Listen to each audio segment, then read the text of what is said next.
Good evening, ladies and gentlemen, and welcome to Dragon Stadium for tonight's MAFC contest between the 2-3 Potosi Trojans and the 4-1 St. Gen Dragons. St. Gen looking to bounce back from a tough loss last week to Central, 45-3. Disappointing for the coaches, I know. Disappointing for the players, definitely. But tonight's going to be one of those toughness tests to see how they respond to adversity and how they bounce back after that tough loss. Potosi comes into the game 2-3. A lot like St. Gen, haven't really played a competitive game so far this year. They've been on the good side of the bad side of a lopsided score in all 5 contests. They've lost to Farmington Central and Valley, 3 really good teams, and they've beaten St. Clair and Fredericktown handily, as that squib kick's going to go out of bounds to start the game. And St. Gen's going to take over at their 35-yard line. Similar story for St. Gen as for Potosi. St. Gen started the season. They did have a close game early in the season against Festus, ended up winning by a couple scores, but that game was tight throughout. But since then, it's been a lot of lopsided games. They've beaten Afton. They've beaten Fredericktown. They've beaten Orchard Farm by a running clock score. And then last week had the disappointing showing against Park Hills. So we'll see, like we said, see how they respond tonight, and we'll see what kind of looks we get. We're going to get a lot more tight formations tonight. Here we got a tight end and a wing on the right side. We've got Jack Farlow beside Aiden Boyer in the backfield, and Devin Fly by himself out here on the left split end. As we get ready for our first play from scrimmage, it's a direct snap to Farlow, and he trips and falls in the backfield. 5-yard loss there by no fault of the line on that one, as we'll take the loss, but unfortunate start there for St. Gen. Interesting to use Aiden. They had Aiden leading outside on the edge as the lead blocker. Now they got Aiden Butcher back there on the right side. Twins to the right, wing, shuffle motion across the formation. That's Tucker Reed. Aiden gets it, sprints out to the right, throws. Good for a first down to Jacob Johns. That's good for about 20 yards. And good start there for St. Gen, moving the sticks on the second play of the game after a tough first down break.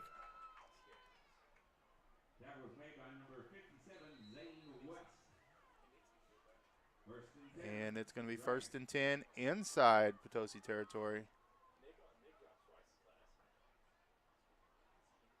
And the sprint out here by Aiden Butcher, who gets the snap.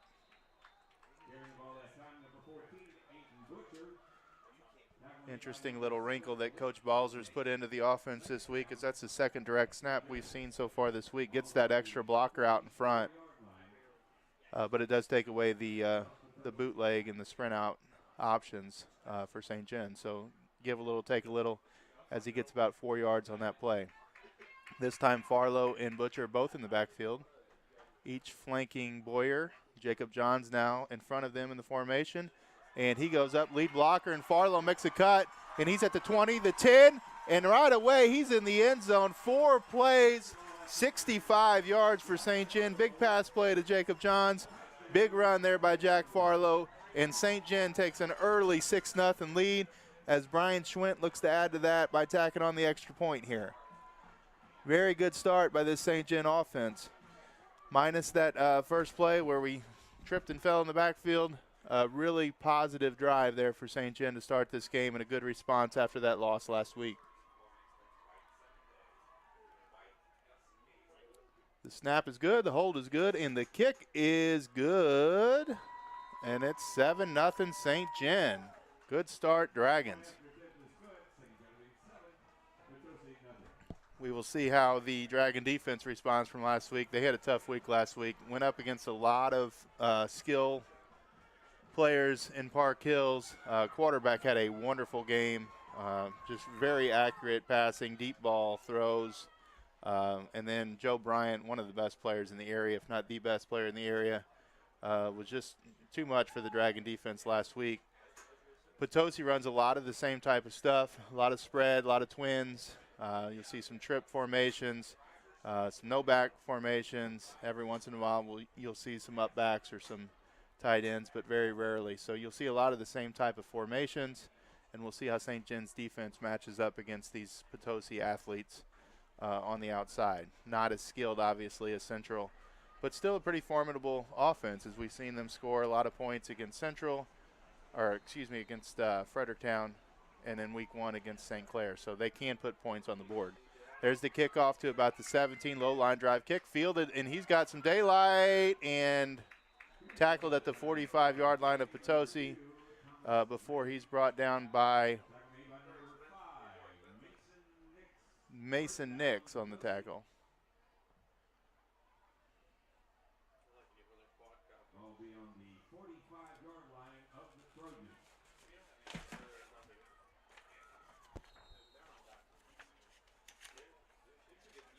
So Potosi's going to get their first crack at offensive possession here from their own 45-yard line. Good starting field position for them. They come out in twins, motion to the wing side.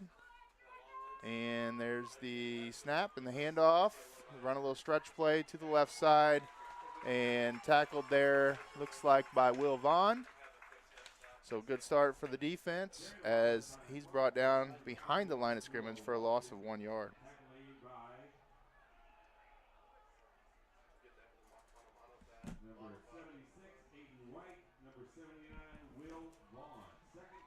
Aiden White at nose tackle also in on that tackle. We got trips to the right, split in to the left.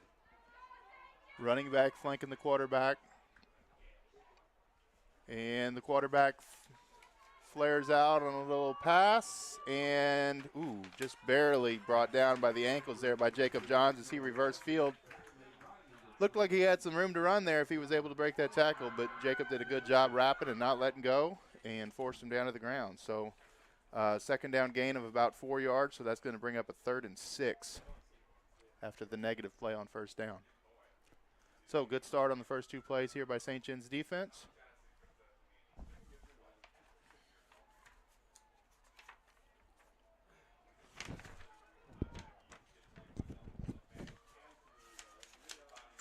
Got twins.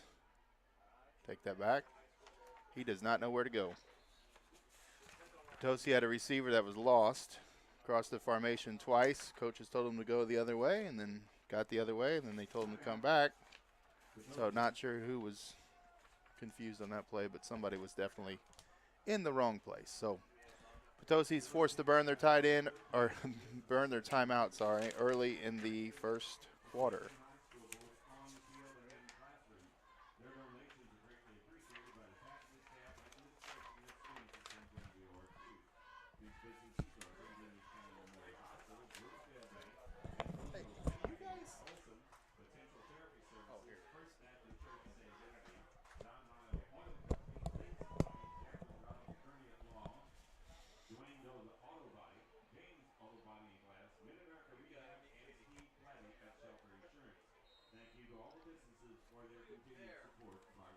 All right, so here we go. 3rd down and 6 for Potosi.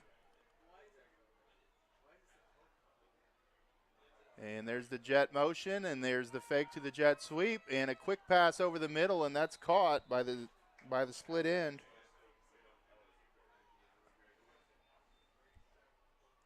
And that's going to be a first down. It's Gavin Portell on the reception.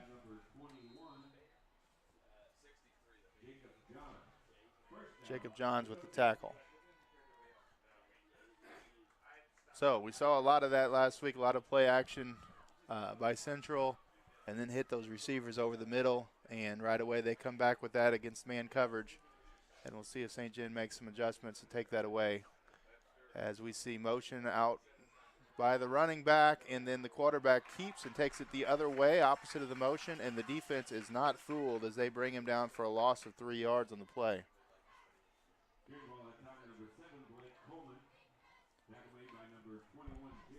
So Blake Coleman unable to break any tackles. And as usual, the main players for the Potosi High School football team, last names are Coleman and Portell. What a shock. Kind of like having a Roth and Nagger and Fowler playing in St. Genevieve.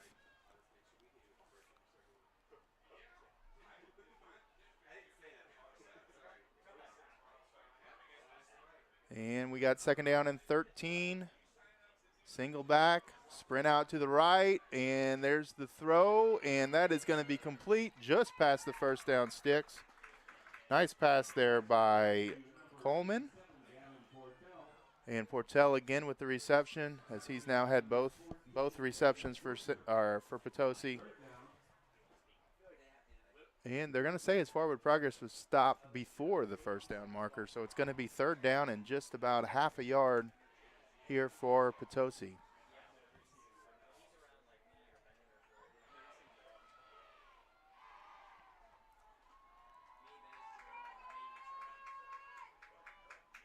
Twins to the right. Wing and a split in to the left. Quarterback in pistol formation, and he's going to hand it off in all kinds of pursuit by the St. Gen defense. Nice job. Defensive line, and we had a knife and linebacker in there.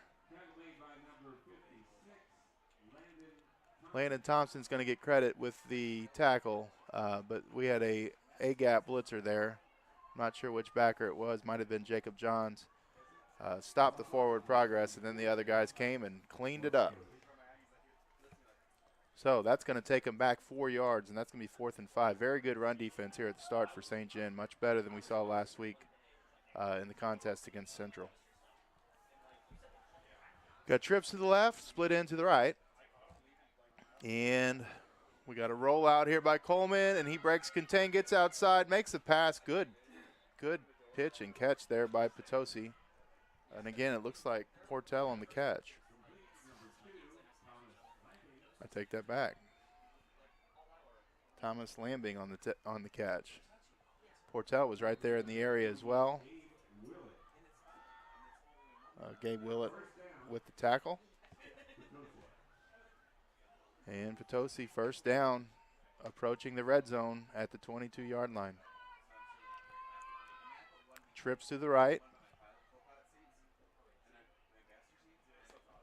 Walton, the running back, swings out, and Coleman breaks the tackle, cuts outside, unable to get to the edge, and he's brought down for a loss of about 3 yards on the play. It's going to bring up a 2nd and 7. Again, one tackler away from getting that sideline, and he would have been off to the races for 6 points had he gotten there.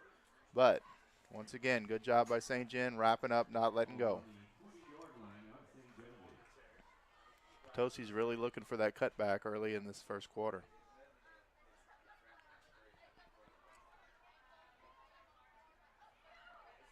Pistol formation for Coleman. Coleman drops, looks to scramble. Oh, he's brought down.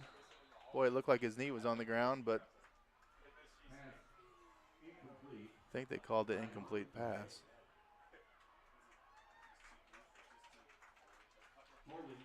And that's going to be holding on Potosi. We'll see if St. Gen wants to accept that. It's either going to be 3rd and 7 or 2nd and 17. See what Coach Pope decides to do. It looks like he's going to push him back.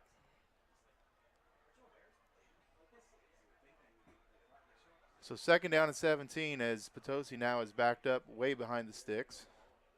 We saw them in these situations so far early in this game. Go to Portell, number 87, their split end. He's typically been away from the strength of the formation, so they try to isolate him. Right now, they're going to be twins to both sides, so they're balanced. And St. Gen's running a balanced defense as well with a single high safety.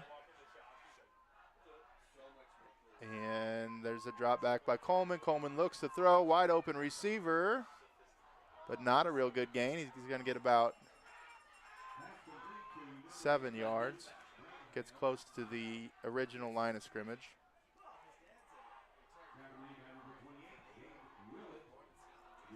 Tackle again by Willett.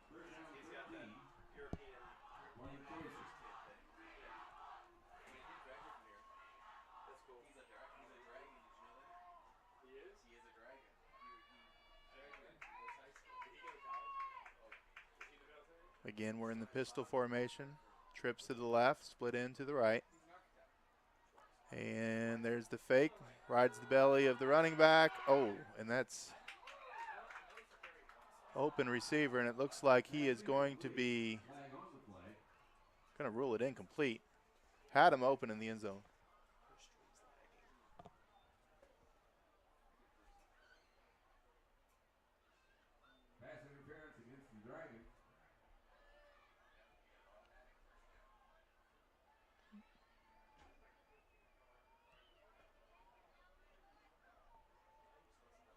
It's going to be an automatic first down after the penalty.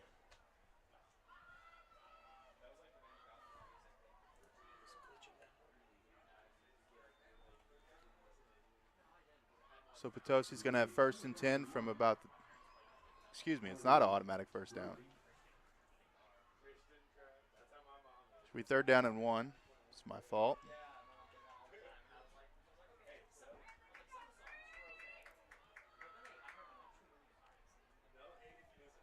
Shouldn't be. Pistol formation. Trips to the right and quick play fake and wide open is Portell, but he's unable to stay in bounds, but he is able to get the first down. So it looked like he was going to walk into the end zone there, but had a tap dance down the sideline and unable to keep his feet in bounds. But he gets a gain of 5 before he steps out, and it's going to be 1st and goal for Potosi.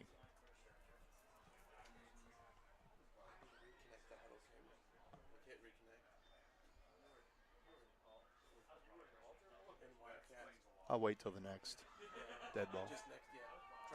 Okay, trips to the right, a little bunch formation here. See what they want to do out of that. Looks like a passing formation, and he is going to drop back. He's looking to the weak side, and then he throws to the back out of the backfield. Good move there, and he's going to score. That's Noah Walton. That's the running back. They ran all 3 of those bunch receivers to the inside, clearing out that side, and kind of picked off the outside linebacker that was responsible for the running back out of the backfield in that man coverage. And Walton scored on that play. Good design there by the offensive coaching staff of Potosi. Good execution. And it's now 7-6 extra point for Potosi pending. And the kick is up, and it is good right down the middle. And that's a 7-7 game here in the first quarter. I lied. It's not right down the middle. Missed it. Sorry.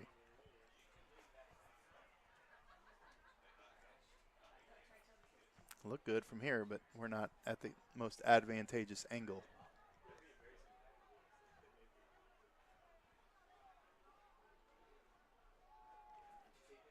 Be better off following this nice new handy-dandy remote control camera that tracks the ball than watching the game live, I guess.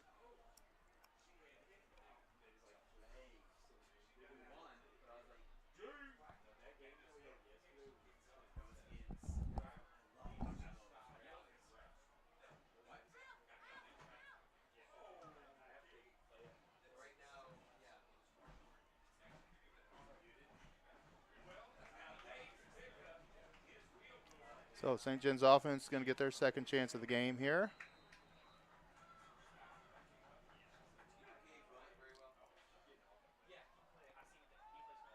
And inside the 10-yard line, taken by Butcher, and he's going to get out to about the 25, and that's where St. John will take over.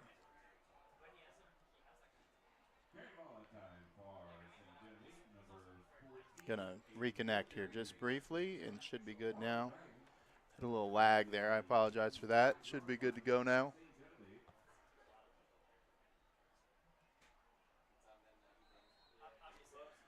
So it'll be 1st down and 10 for St. John at their own 25-yard line to start this 2nd drive for their offense. 2 backs in the backfield. That's Butcher and Farlow. And they'll sweep it out to the right side with Farlow. Couple lead blockers there. And he's going to get about 7 yards. 8. Nope. Going to give him 5. The two side judges were not in agreement here, but they're going to give him 5 yards on that play before they marked him out of bounds. So it'll be 2nd down and 5. And there's the little counter play to Butcher. Butcher makes a cut inside. Nice play. And he's going to get about 13 yards as the line gave him some room to maneuver up there, and then he made a cut right at the line of scrimmage made a guy miss and was able to push forward for about 13 yards. So very quick pace here for St. John as they're already up at the line, ready to run the next play. And there's the same play either side to Jack Farlow, and Farlow pushes ahead for 11. So good momentum here for St. John's offensive line. Looks like Potosi's got a player down on the field. That'll slow down St. John's offense at least momentarily.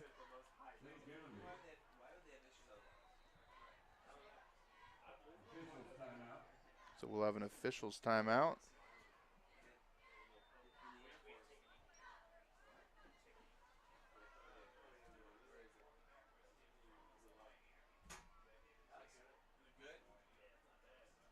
We will check on some scores from around the area.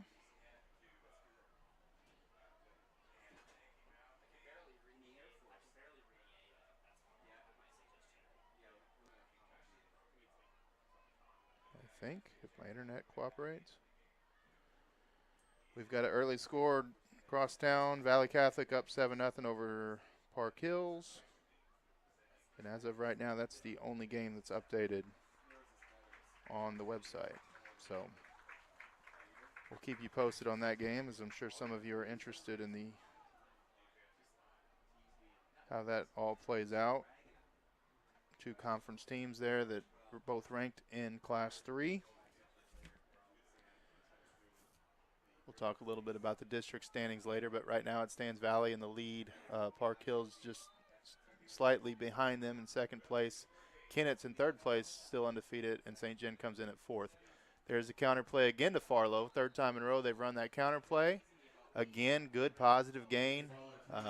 That's a play we saw a lot versus Afton.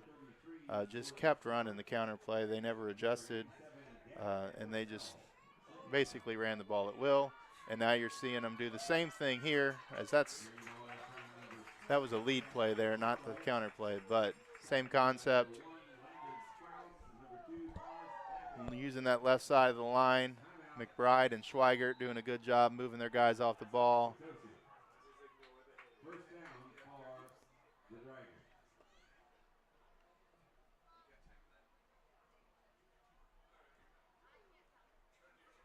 And we got another timeout here for Potosi, as they've used two now early in the half.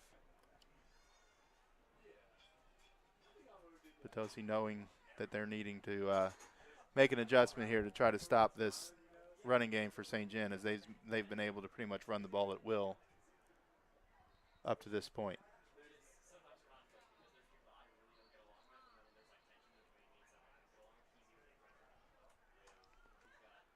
Interesting to see the change in tempo this week.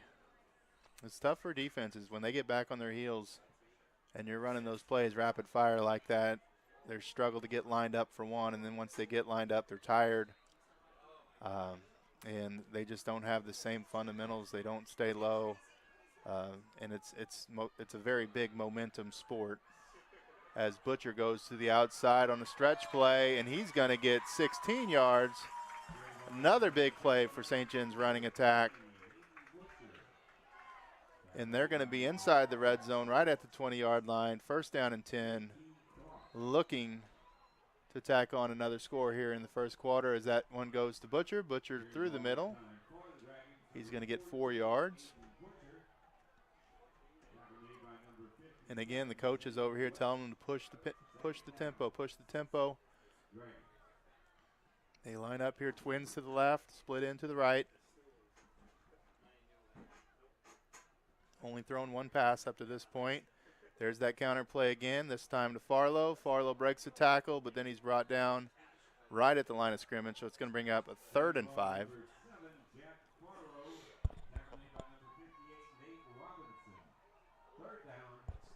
Again, quickly to the line, 2 running backs. Oh, and we jump. Tried to draw them offside, and that was Anthony Bader. Got an early start, and I think Jack Farlow did as well in the backfield. So hard count by Boyer. Good idea to get him to jump offside, but your guys have to be more disciplined than them. No, I take it back. They said they crossed the line, must have made contact. Second time I talked too soon on a penalty call. So that's a break for St. John. They're right at the sticks, 3rd and inches. Definitely 4-down territory right here. And Butcher is going to get stacked up, I think, before he got to the marker. He may have lost a half a yard on that play.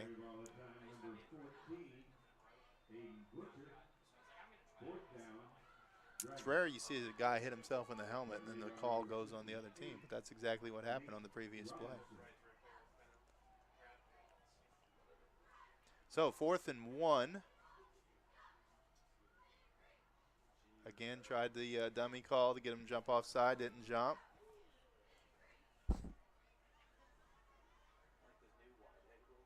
Oh my gosh, there was a direct snap attempt, and it goes way back in the backfield, and this is trouble. Farlow's going to lose 20 yards.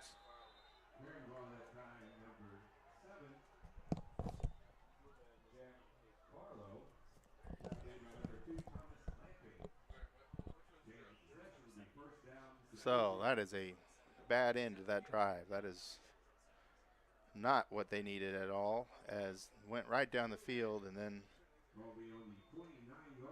just get stuck on 3rd and inches, and then a looked like some miscommunication in the backfield. Didn't know who was supposed to take the snap, and it's going to be Potosi's ball now with a tie game as they take over in their own territory at their 29-yard line.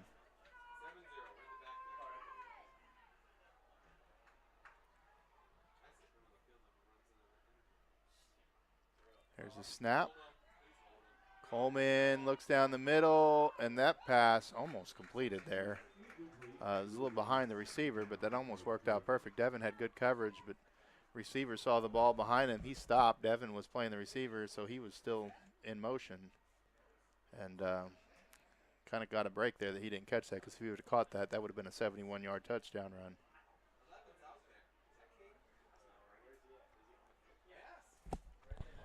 That's Devin.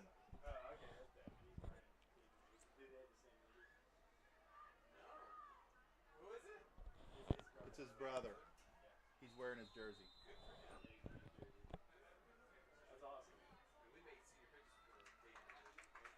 Looks like we got a call here on Potosi as they're going to get penalized 5 yards for a pre-snap violation as they move too soon.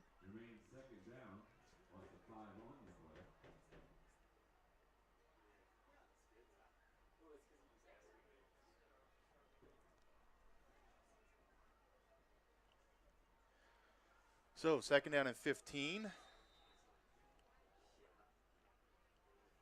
St. John in that 4-man front. And there's a snap. And again, oh, man. Good job by the quarterback to stand in there. And that's Brennan with the catch. But, boy, he was absolutely drilled on that play by Aiden White. Took it right in the ribs, but still delivered a strike.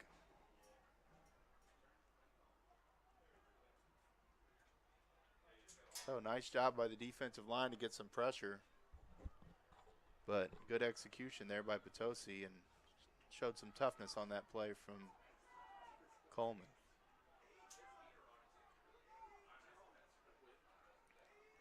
Okay, trip to the right, split into the left. And that's going to bring us to the end of the first quarter with a tie ball game, 7-7.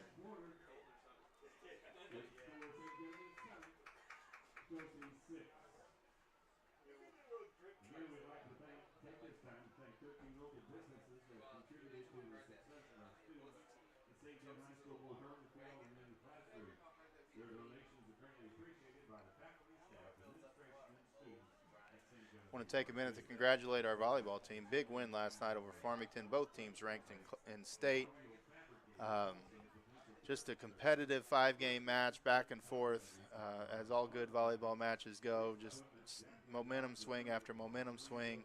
And just when you thought one team was going to take control, the other team would rebound and recover, and then they would take control. And it was a nail biter all the way through. And our girls pulled through. They've got 2 losses on the year. They play a ridiculously tough schedule. So we're definitely looking forward to seeing what they have in store for them the rest of the year. Very competitive MAAA conference this year. Central, very good team. St. John beat them earlier this year in 5 sets. They beat Farmington, obviously, in 5 sets, as we just mentioned. They beat Saxony in 5 sets. Saxony's not in their conference, but very good team, ranked in state. And they lost a tough one to Jackson at the beginning of the season, also ranked in state. So really tough schedule, but very competitive game so far in this area. There's a run up the middle for Potosi, and he's going to be stopped short of the first down on 3rd and 3. He's going to get right back to the line of scrimmage, and that's it. So that's going to bring up 4th and short. Potosi has had 0 success running the ball up to this point, and all their yardage has come through the air. So I'd be surprised if they would try to run it here on 4th down. Look for maybe a play-action pass, try to hit the middle, take advantage of some blitzing linebackers maybe. Or just to sprint out. They've had some success with that to the strong side. So we got trips to the right. So we'll see either probably a play-action pass, middle cross here, or to the strong side, and there it is. Run the inside guy on a little out just past the sticks. Run the outside guys to the inside.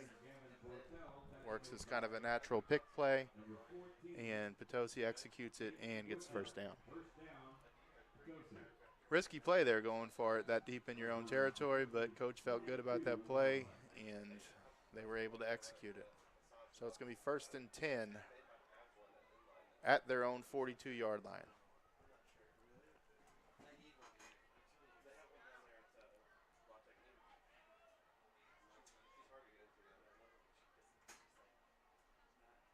We got trips to the left. We got motion to the left. And, again, they come back with Coleman on the run as he breaks the tackle. He's a big kid. Strong kid, good legs. Keeps it moving. The 2 successful run plays that we've seen from Potosi have both been on that play where they kind of shuffle that running back out to the strong side, and then they come back, quick shoulder fake to the running back, and then takes it as a counter to the opposite side. Gets the defense flowing away and then tries to go opposite.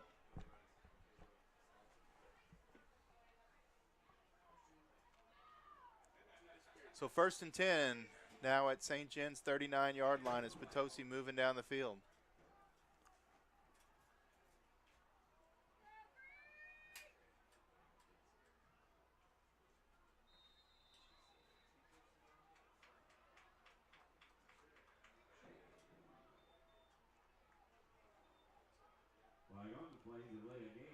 Another pre-snap penalty for Potosi as they take a delay of game.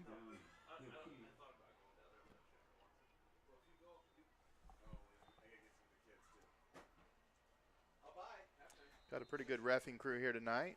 Want to thank them for coming out.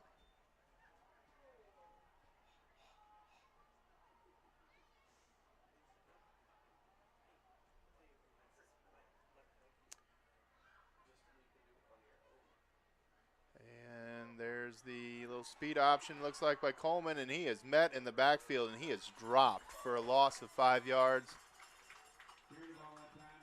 Good pursuit there by the defense. Jacob Johns with the tackle.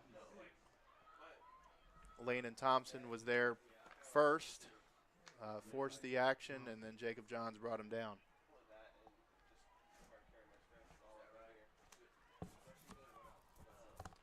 So Potosi is in a hole now. They are 2nd down and 20 after the penalty and the big loss on 1st down. We got twins to both sides.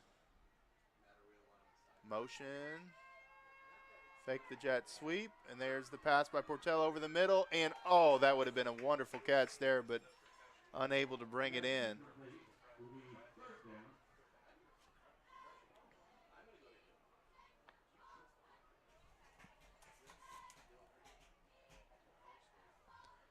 Zaid Meyer on coverage. He gave up a couple steps there, but Potosi receiver not able to hold on as he reached high and long and just unable to bring it in.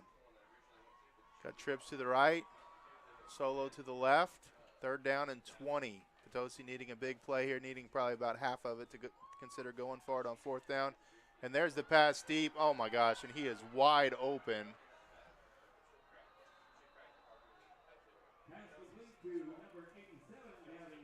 Oof. That was bad. That was a blown coverage by a lot. Coleman just lofted it up there, and he could stand and wait for it.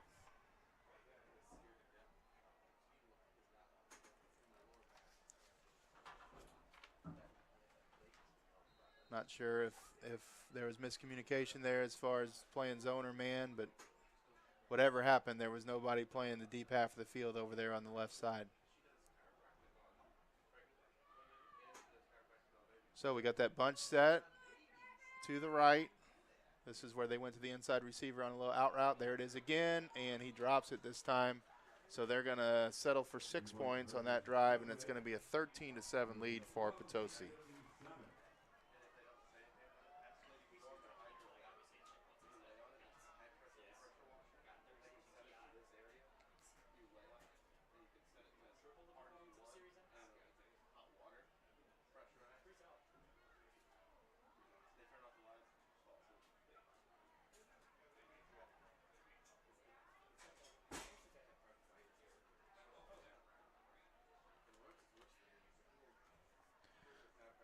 Also want to give a shout out to our girls golf team. They were 1 stroke off the team record yesterday. Actually lost to Jackson, but Jackson's one of the best teams in the state. But the girls golf team's playing really well right now. Continues to improve. Their scores get better and better each week. Coach Kimes doing a great job with that program. So we want to give those girls a shout out as they continue their fine season.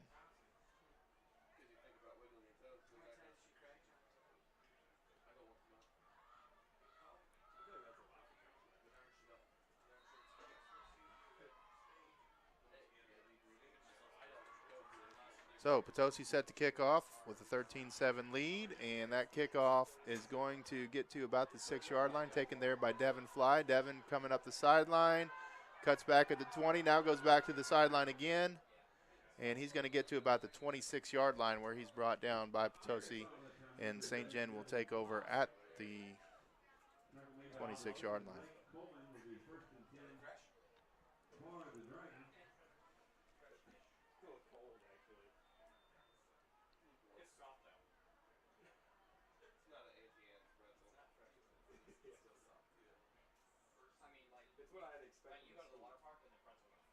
On the 26-yard line, it'll be 1st and 10 for the Dragons. Put a bagel in the microwave for too long? Yes. Who puts bagels in a microwave? He does. No one. Bagels go in a yes, exactly. On the bagel. So, first down play here for St. John. Boyer in the shotgun. Nix in motion. Looked like he was going forward at the snap. I ordered a bagel on Right on the play. Legal procedure. So, pre-snap penalty there for St. John. First down on the 21-yard line. How does St. John do?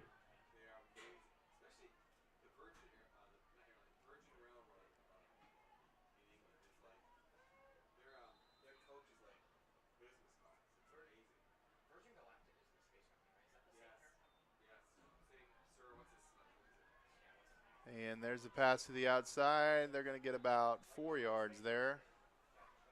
That pass play from Aiden Boyer to looks like Jaden Reinhardt.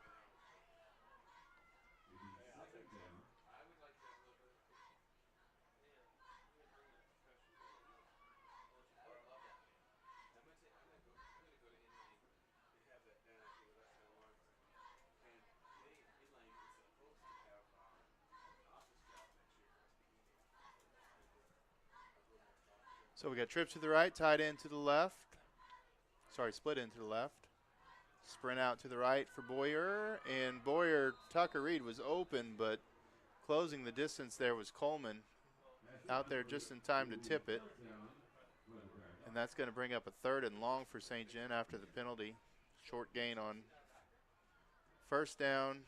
Incomplete pass on 2nd down. It's going to bring up a 3rd and 12.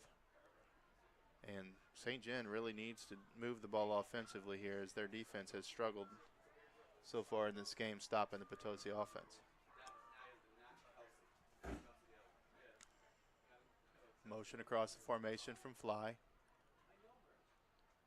Fly now on the same side of the formation as Reed and Reinhardt.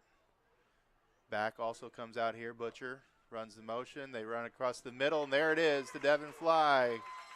Little slant route. We didn't see much of that last week. We saw a lot of passes between the hash mark and the sideline. This time it looks like St. John's going to try to threaten the middle and had a wide open Devon Fly. Good pitch and catch there from Boyer to Devon.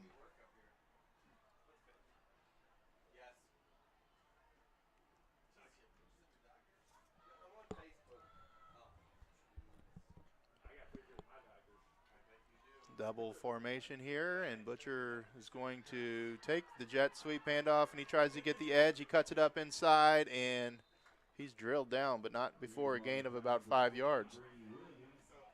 Good job by the offensive line cutting off penetration.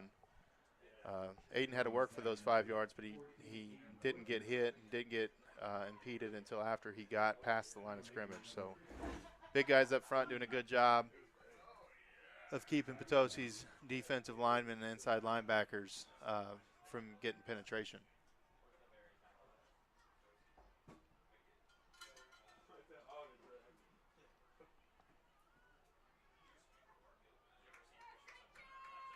Got trips to the right, doubles to the left. There's the jet sweep action and inside zone play as Boyer runs up the middle, and he's going to get 9 yards. That's his first carry of the night.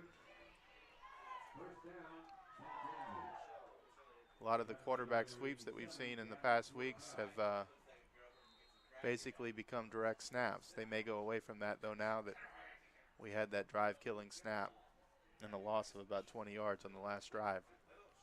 It's tough on the center when you got 3 guys back there and you're having a directional snap it. It's kind of tough to get that angle right sometimes as Boyer looks to throw, scrambles to the right, breaks the pocket, throws long, and Devon Fly did a great job coming back for that ball. Looked like he was going to bring it in, but great coverage down there for Potosi.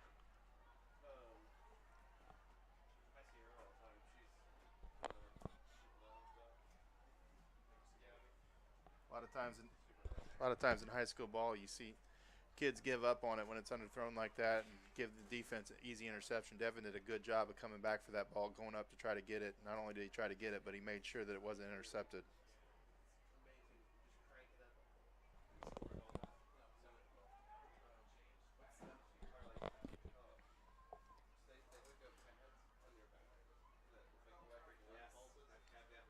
And 2 backs in the backfield. That time they tried running that little lead play up there with Butcher, and backside pursuit there as the linebacker shot the gap, and line did not pick him up. So good blitz there for Potosi, and St. John unable to get positive yards as they drop a few on that play.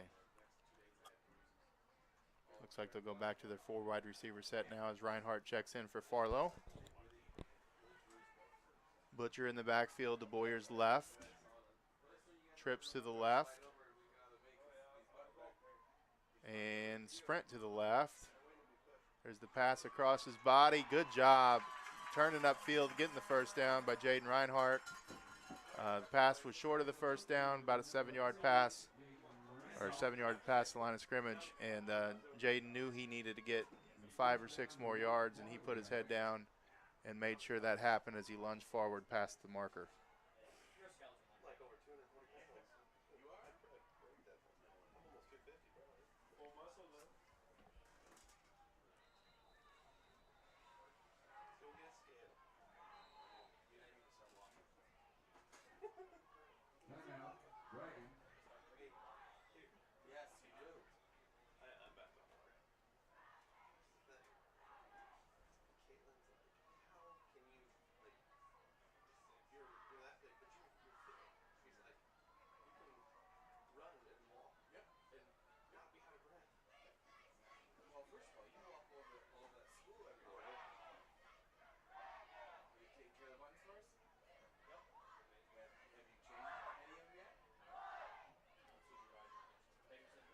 So we got a timeout for St. John. Looks like they say Jaden stepped out over there, so it's going to be 4th and 1. Thought he did a good job of lunging forward and getting it, but his left foot must have been out of bounds. So hopefully we can execute a little better this time on 4th and 1. Last time we had the wayward snap, found its way back 20 yards in the backfield.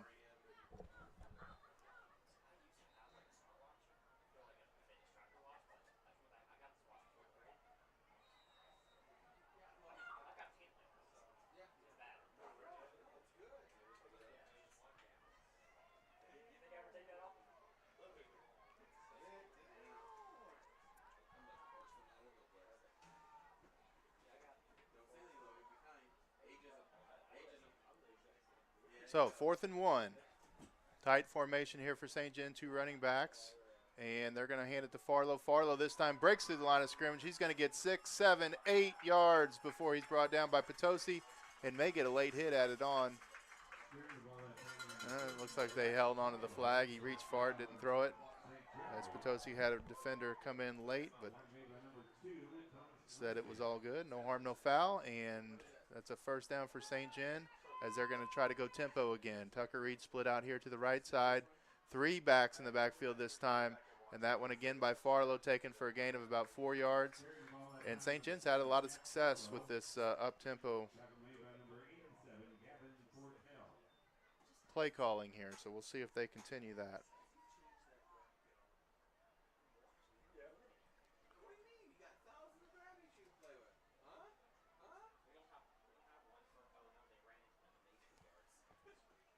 And snap to Boyer. Boyer hands to Butcher this time. Butcher quickly to the outside. He cuts inside, and he gets a big gain there. He's going to get about 19 yards on that play. Getting big chunks on the ground when they go in this quick play calling. Twins to the right, tight end and wing to the left, and they run the counter play with the wing back leading, and Butcher's going to get about 4 yards. Bring up about a 2nd and 6, 2nd and 7. And looks like Potosi's going to use their final timeout of the half.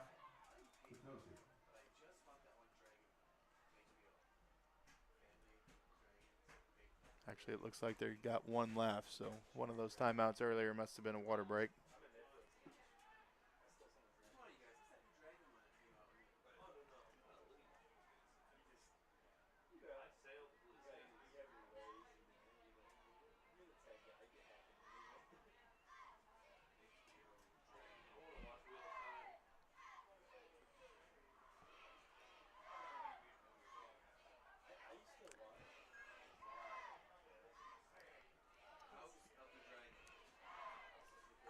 Shout out to Laney Yamnitz, last week's SGHS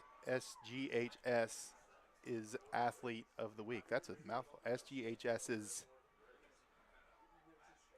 it's tough to say when you add the apostrophe S on the end. But first ever Athlete of the Week.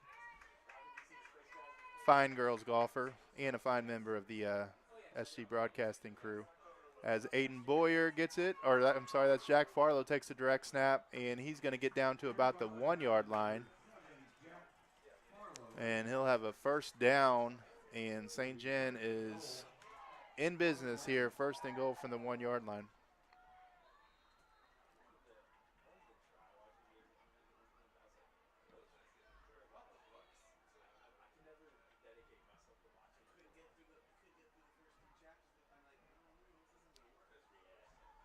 There's again the direct snap to Farlow as he's going to be stacked up at the line of scrimmage as Potosi's becoming a little bit aware of this formation, and they are bringing everybody up in the box as they were 0 coverage across the board, and even the guys covering the inside receivers were cheating in, looking to get in on the tackle if it bounced outside.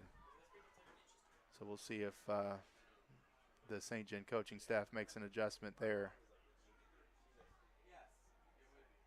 to give their guys a little bit more of an advantage and possibly look to get the ball to the outside and out of that formation. Three bunch to the right, and there's a jet motion with Butcher. Butcher cuts inside, and he's going to be stopped again. Good defensive pursuit and Carried the ball that time. Number play by the defensive line. Just hanging tight, waited for that cutback. As soon as that cutback came, they were right there. So good disciplined defense there by Potosi. 3rd and goal. Third and goal. Only like what? How many yards? Three, two.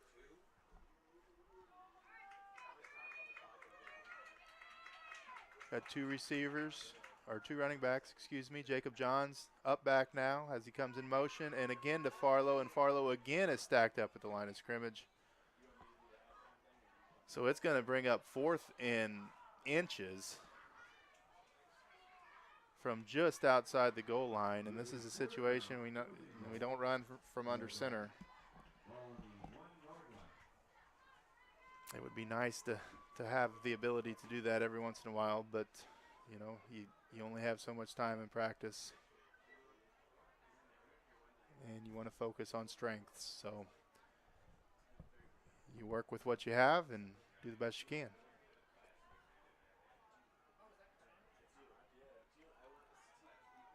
Looks like they're going to take another timeout here with 1 second on the play clock. We'll see if they take a couple snaps over here. Timeout. St. Genevieve.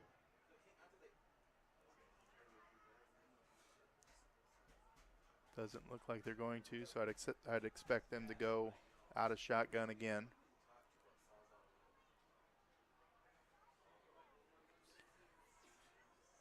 When they bring that bunch, when they have the two backs and they bring Jacob Johns in as the up back, you see these Potosi defenders, everybody, even the ones that have pass responsibility on the inside receivers, they're cheating in, waiting for that bounce out. Those inside receivers on a quick play fake would probably be wide open. You hate to risk throwing the ball when you only got to get 6 inches, but at the same time, that's what the defense is going to give you. That might be what you got to take. So we'll see if they opt to do that. Looks like they're going to run the receivers way outside and take that out of the play. They're going to make them cover them 20 yards outside the box, and we'll see if 7, the outside linebacker right now is Coleman, and he started coming out. He was going to split the difference, but now he's coming in, and it looks like he's going to blitz. Boyer comes up.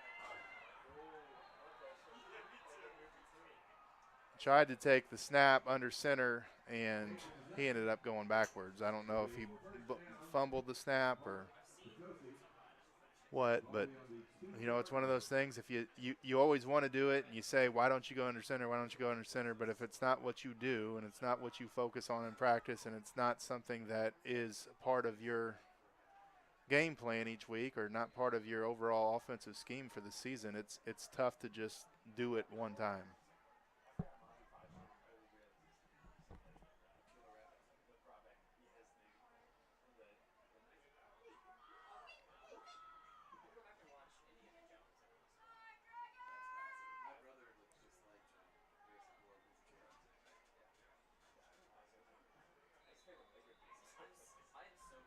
Carried the ball that time. Number 7, Blake Coleman. Time trying to get some breathing room. Coleman runs it up the middle. He's going to get about 5 yards. Ball will be on the 7-yard line.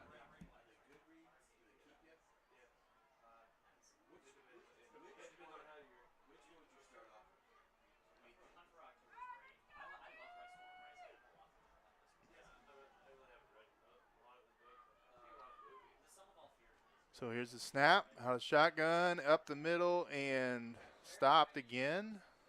Defense doing a really good job against the run. They've struggled against the pass.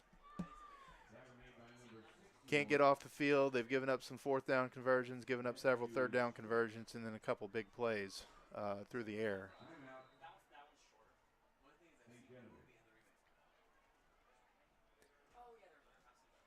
So with a little over a minute to go, Potosi 12-7 lead,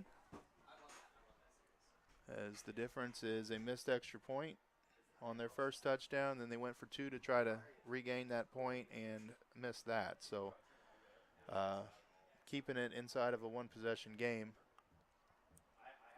And St. John looking for a stop here on third down with a chance to get the ball back before half. Got a very good kicker in Bryant Schwent, so if they can get the ball back, maybe an opportunity to get a field goal, or even better, get another touchdown before the half.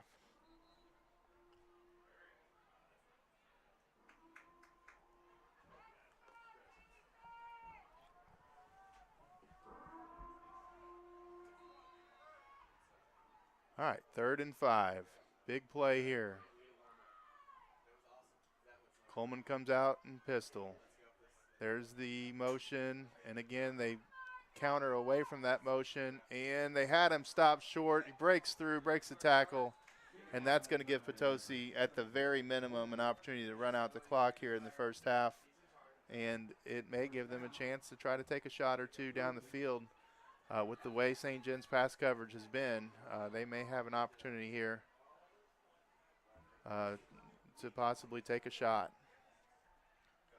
Clock's running after they set the chains, 45 seconds, and there's the shot we were talking about, and it's going to fall incomplete.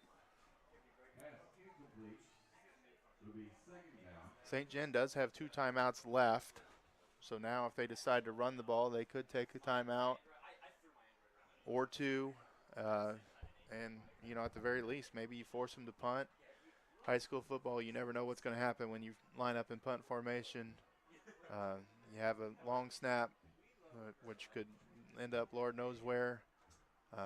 You have a punt that could potentially be blocked, and, of course, you got a return guy that has the opportunity to bring the ball back and get really good field position for you. Here, Potosi goes quads to the left. Let's see if they want to run. I figured they would probably do that. They have a tendency,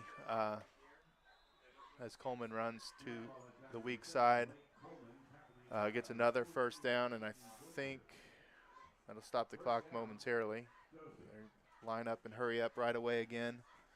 But definitely have a tendency to either motion to that 4 receiver side or just line up in the 4 receiver side, and then they try to run Coleman away from that strength as most of the defensive players are lined up over there. And we'll see if they do it again. And this time they elect to throw to the weak side. They got Devin Fly over there now guarding. Pass incomplete. It'll be 2nd down. Potosi.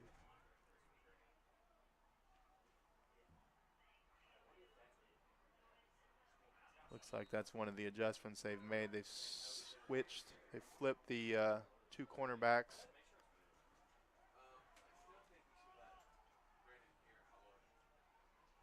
And we've got we got twins to both sides. And Potosi just decides they've had enough. They're going to take a knee.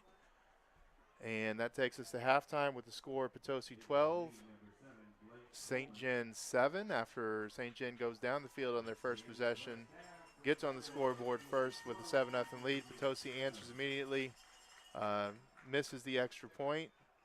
So St. John maintained a 7-6 lead going into the second quarter. And then early in the second quarter, Potosi, after a turnover on downs, was able to march the ball 71 yards down the field and score on a long pass play on a busted coverage. And that is our scoring for the first half. We'll get you some stats here in a moment. But until then, we'll let you watch the St. John Marching Dragons. Unfortunately, due to YouTube rules, we cannot have you listen to the music, but we will let you watch the marching formations. And we will be back after the band performs.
All right, we are back, ready for the start of the second half. St. John's going to kick off to Potosi, trailing by a score of 13-7. Big defensive possession here to start the second half for St. Genevieve. St. John's moved the ball pretty freely on offense, but has not converted inside the red zone tonight. 1 for 3. And that hurts.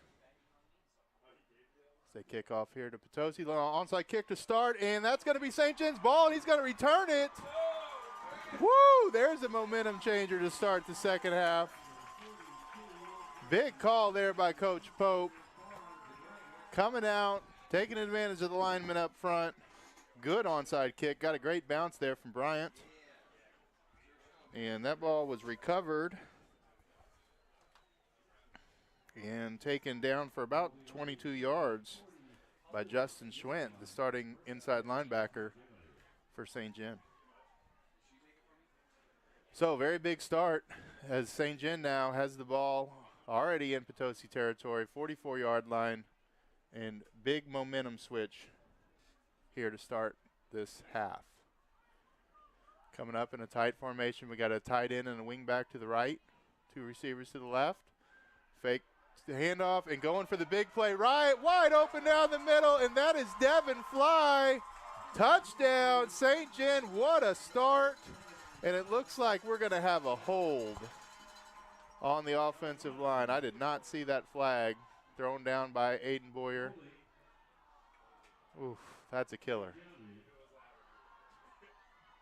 Absolute killer.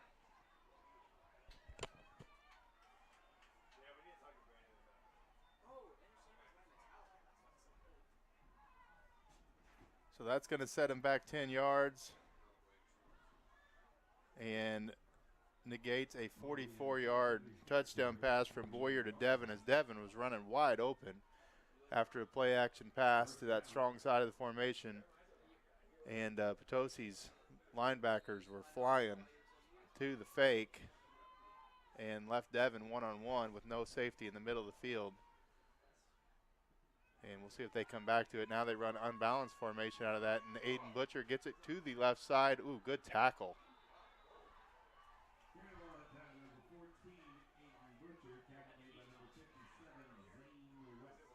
Zane West really squared up Butcher on that play. Gave him a shot right to the ribs, and Butcher lost about 3 more yards. So it's going to be second down and 23. So some huge momentum switches early in the second half as St. John gets the onside kick. First play goes for the deep ball. Hits the deep ball. Gets called for holding. And now finds himself in a major hole at second and 23.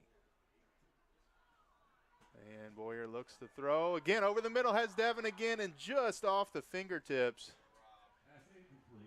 Found something there. That time the safety stayed home, so they did have secondary coverage there, but still had a chance to complete that pass, and just off the fingertips of Devin Fly.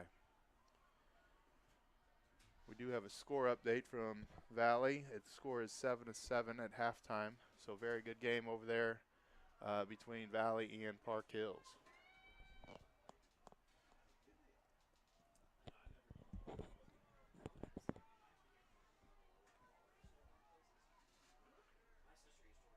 And that was a perfect pass by Aiden, and Devin reeled it in.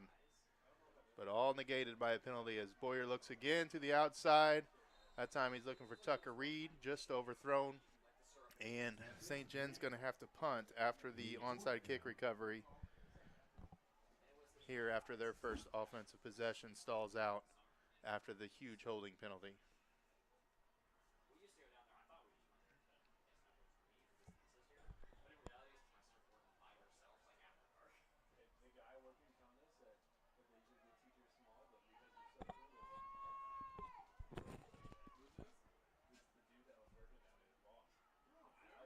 There's a snap to Farlow. Farlow doing the punting. And that's going to hit down about the 36-yard line and down there as it takes a sideways bounce by Jacob Johns. And after all that, those momentum switches, looks like Potosi's going to take field position over right where they would have had they recovered that onside kick.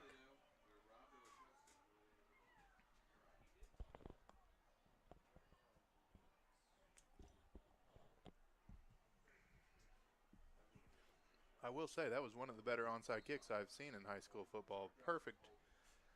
Too hot, big bounce.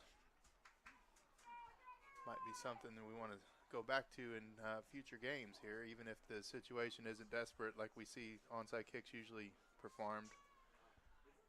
Take advantage of that skill set of Bryant Schwent. There's a run up the middle. Good defensive pursuit there.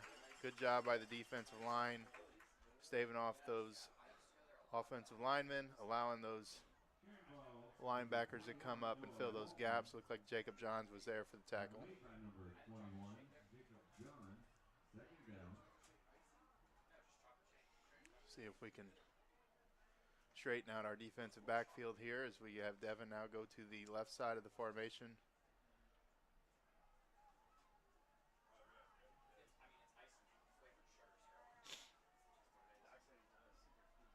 Looks like we're playing straight man coverage. No safety on the strong side of the field anyway, as Coleman looks to go deep, and Mason Nix with good coverage there. Ran a little wheel route, tried to get that inside guy open on the outside, but good pressure there made that play really difficult for Coleman, the quarterback.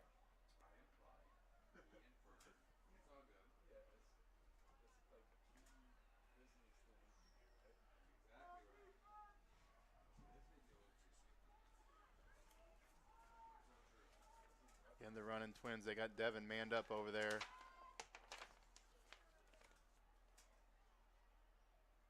And pass, they're looking that way. Coleman looks, goes deep again, has a step. Devin closes.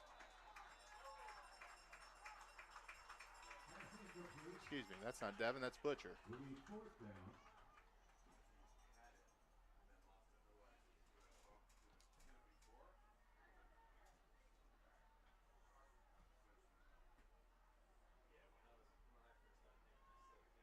I think that's the first time we've seen Butcher on defense. So some halftime adjustments, put some people in different places, and it has paid off so far as Mason Nix goes back for the punt return here on 4th and 10. And kick is away. And it is to Mason's left, and it's going to take a big Potosi bounce. It's going to bounce down to about the 21-yard line, so St. John will come out again with a chance to take the lead with a touchdown. With about 9:41 to go here in the second half, or third quarter, sorry.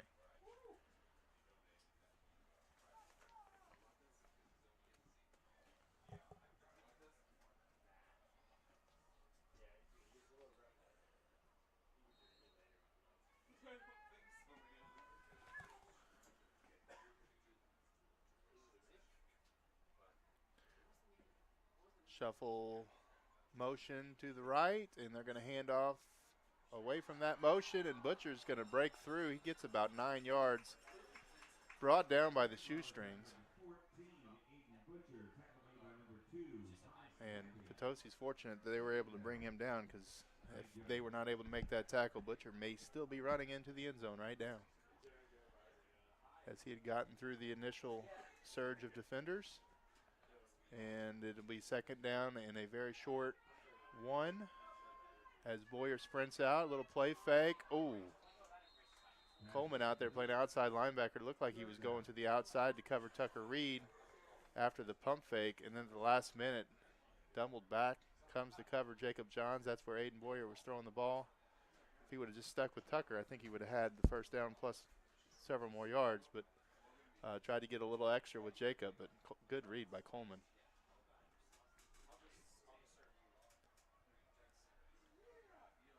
So it'll be third down and 2. Shift the formation. They're heavy set here. And they're going to run the counter play out of it, and Aiden Butcher's going to get through the initial line of scrimmage. He's going to go ahead for about 5 yards, get the first down, move the chains, and give the offense a little chance to reset here, see if they get a little tempo going. They had a lot of success in the first half with those quick play calls. Got up to the line of scrimmage quick, kind of got the defense on their heels a little bit, ran the ball pretty much down their throats. But then once they got inside the 10-yard line a couple times, they got stalled. There's the little triple option. Good pitch there by Boyer. Good read, good pitch. And Butcher's going to get ahead for about 7 yards. That is a tough play for the quarterback. That was 2 very quick reads. Rode the belly of the first back up the middle. And then right away the defensive end crashed down, and he had to quickly pitch it out to Butcher. And Butcher got it, got his shoulder square to the line of scrimmage and cut straight up field and got 7 yards. Good play there by St. John.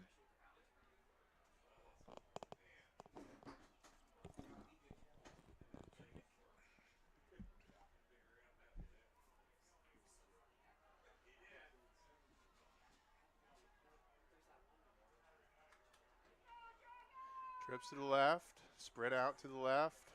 Pass by Boyer, wide open on that side. It's Jaden Reinhardt, I believe.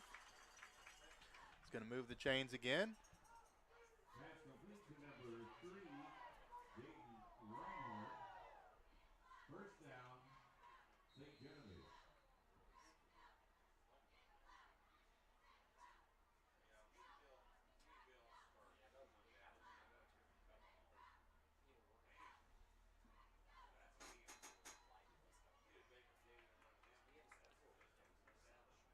So up to the line of scrimmage. 2 receivers to the right, split in to the left, and 2 running backs, and that's Farlow around the outside, and he's going to get about 8 yards, 9 yards. Is he still going? See where they mark him out. He's going to mark him out right at the first down marker. And I think they're going to go ahead and move the chains. So that'll be a 10-yard gain for St. John, and they continue to move the sticks on this drive. For the Dragons. It's their 3rd first down and 4 plays on this drive. Very good start and running the football.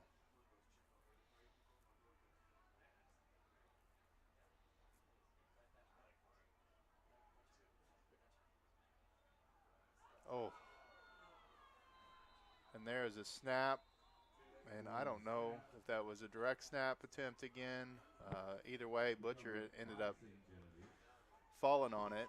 Luckily, he did a good job of going straight to that ball and sticking his nose in there because it looked like Potosi had 2 guys there that were in position to recover it. But Butcher willing to put his nose in there and make sure he saved his team from another major mistake. 2nd down and 13. There's a snap.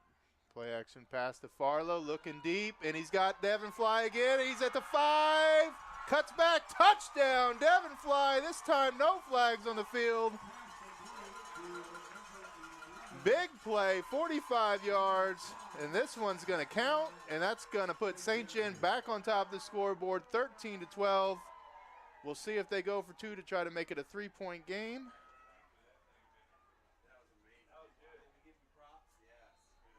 And it does look like they're going to do that.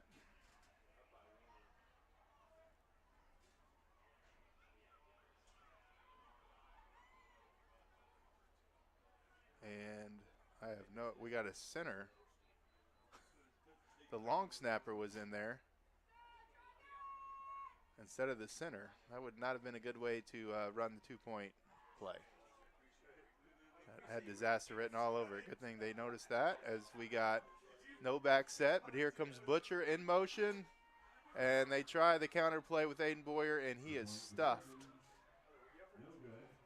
And we'll see if that point comes back to hurt the Dragons later on. We hope not. But one of those deals, you go for 1 and make it. Then next time you're automatically looking at an 8-point game, and if you make the extra point, it's a 9-point game, so you're at 2 possessions that way instead of a touchdown and a 2-point conversion. So the field goal is not much of a threat in high school with a lot of teams. I don't know what Potosi's kicking game is like, but we know they missed an extra point early in the game. So we'll see. You could argue either way. It's always one of those decisions that, you know, you have to make kind of on a whim. And in the NFL, you have all these charts and things that you go off of. But in high school football, there's a lot more variables in play because crazy things happen in high school football more so than you see in high-level college football and NFL.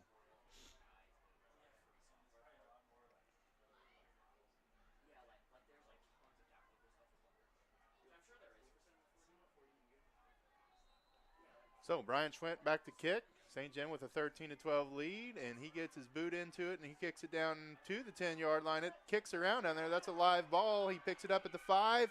Jacob Johns down there, pursues him inside. Ball comes out. Looks like St. John might be on it. And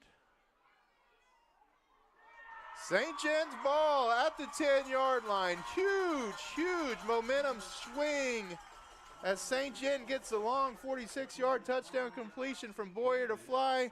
Come up with a little squib kick. Potosi struggles to field it. They finally field it, and then right away never got situated and gets it knocked out.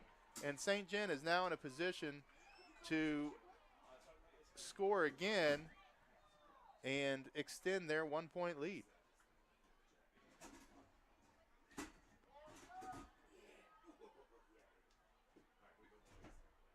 Butcher to Boyer's right. Boyer looks to throw, looks to the back of the end zone, back corner. Devin Fly there at the pylon, but just overthrown. Put it where only Devin could reach it, but unable to bring it in.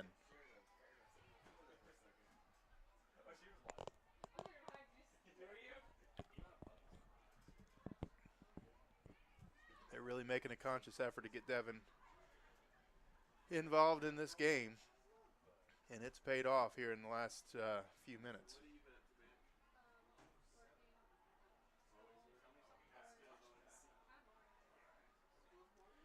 Here's the little sprint out run by Farlow, who gets the direct snap. He's going to get to the 10. So that'll bring up a 3rd down and 7.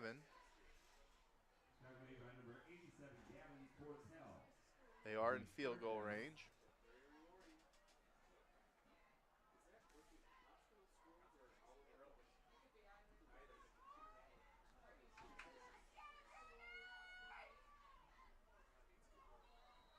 Looks like they got him to jump off side, so now that's definitely going to put them in 4-down territory if they don't lose yardage here.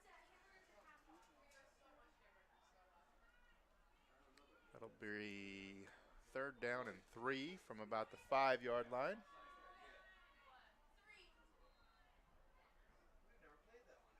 Offside.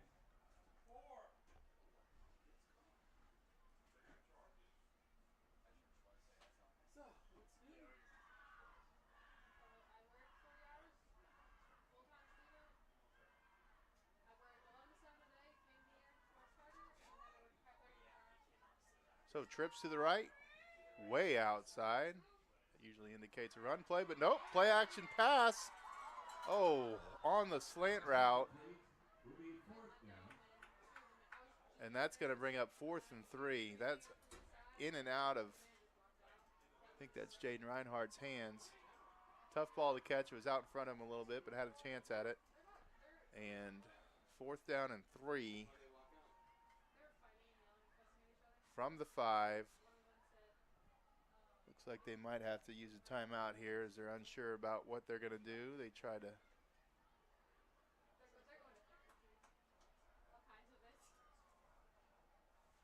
you would at least want a chance to make a dummy call there, try to get them to jump offside and get a free 1st down. But sure they're struggling with the decision. Got to decide, do I go for a field goal? Do I go for the touchdown here or the 1st down? And then if you opt to go for the 1st down, what's the best method to get there? Do we run the ball? Do we throw the ball? What route combination do we run? What running play do we pick? What formation do we run it out of?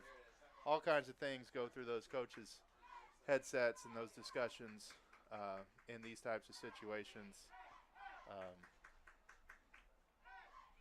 it's hard to question what they do because there's so many, as we talked about earlier, so many variables that go into high school football.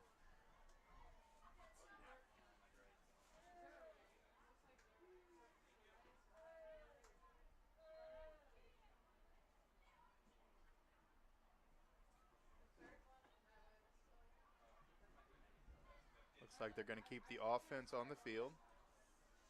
Got Jaden Reinhardt's going to line up to the left.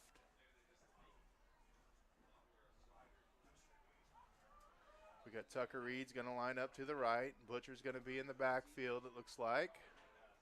Devin Fly in the middle on the right side. Jacob Johns on the inside on the right side. And Boyer to take the snap. So we'll see what the coaching staff comes up with here on fourth down. They've been stopped inside the 10-yard line twice already today. They motion the running back out, throw the slant route in the middle, and it looks like he's got it. Touchdown! Devin Fly again. Sorry, that was Jacob Johns. It's number 21. Nice catch by Jacob in traffic as Aiden put it right on him. But as soon as he hit it, or as soon as he caught it, he got hit, was able to hold on to it as he went to the ground. And St. John now with an opportunity to go up 8 points with a PAT. And there's the PAT, and it is good as he squeezes it inside the left upright as they had a lot of pressure on him. And that's going to take the score to 20-12. And then again, you look at that PAT that they opted to go for 2 to try to make it a 3-point game a while ago. Now it would be 21-12. Just one of those situations you never know exactly how it's going to play out. But hopefully St. John's offense, or the St. John team in general, will continue the momentum and we won't have to worry about it. We can keep extending this lead further and further out. But much improved signs here for St. John, both offensively and defensively, to start this second half. They've only had one possession on defense, and it was a quick one. So they've had the ball almost the entirety of this 6.5 minutes of this third quarter. So they're wearing down that defense. Most of these Potosi players play both ways, do not have a lot of players on the sideline. And most of the players that they have running first-team offense are also on first-team defense, including their key receivers and quarterback.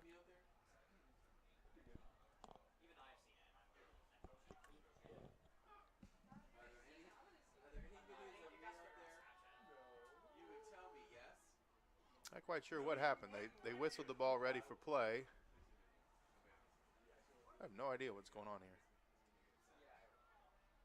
Illegal formation on the defense, or on the return team.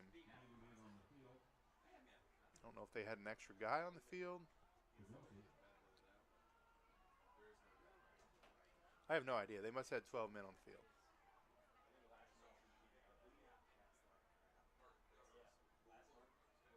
Either way, this gives Bryant an opportunity here, 5 yards closer, gives him an opportunity to get this ball into the end zone for a touchback. He's got a strong leg. It's hard to overstate his value as a kicker. He's been money from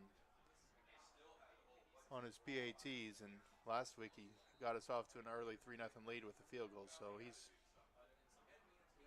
been very solid at kicker, as this one's going to hit and go through the end zone, and that's going to be a touchback for St. John. Excuse me, touchback for Potosi.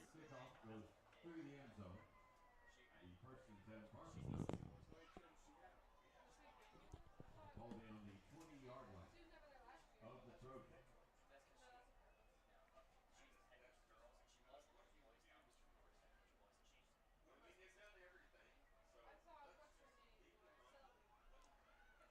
All right, so Potosi's going to get the ball at the 20-yard line. They opt to go left hash.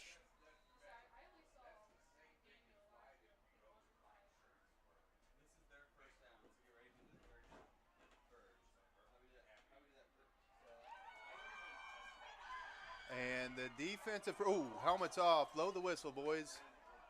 Looked like somebody got his inside of the back of his helmet and ripped it off. Coleman was,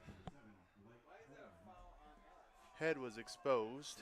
Luckily, he did not get hurt or take a hit to the head without the helmet.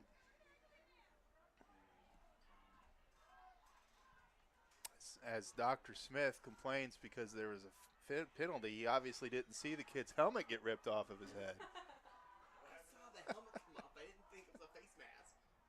Are you getting in trouble? He ripped it from the back. I kid.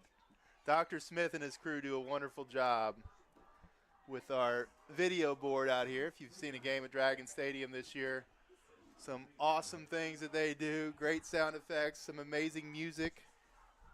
We got the trumpets playing. We got the Purge playing. We got all kinds of stuff going on here at the stadium. And he does an amazing job with that program. So hats off to Dr. Smith as that motion guy is moving forward at the snap. No call. But he's going to be stopped behind the line of scrimmage, which it was a 1st and 1. Don't see that very often after the marked off the penalty yardage.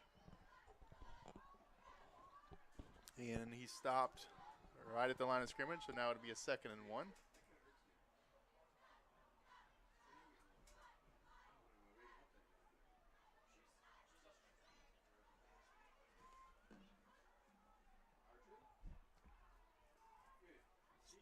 Single safety back deep for St. John, middle of the field. And Coleman looks to throw. He's looking deep again. He's got the wheel route, number 1 wide open, but lobs it up, gives the safety enough time to get over. And it falls incomplete.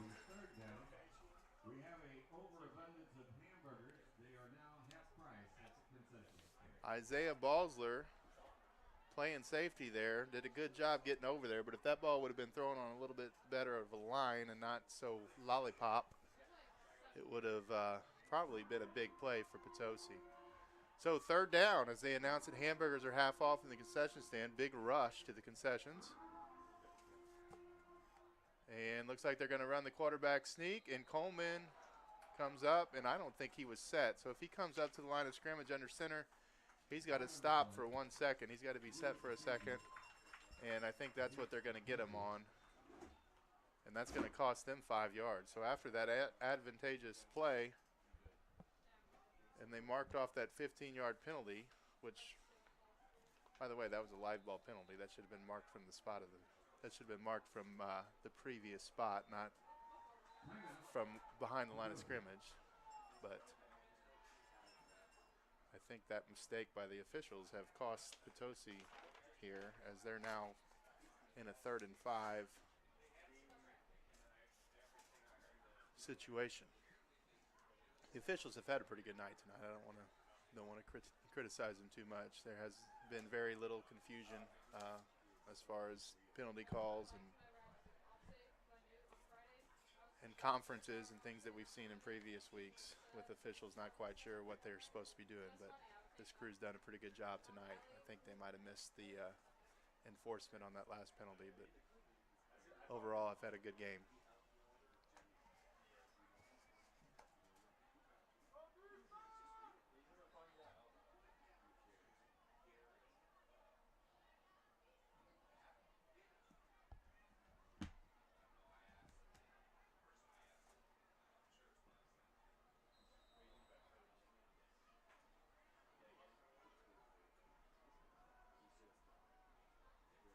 Okay, so 3rd down and 5.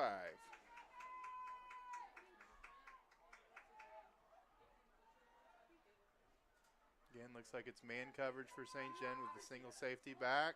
They're blitzing off the edge, and blitz doesn't quite get there.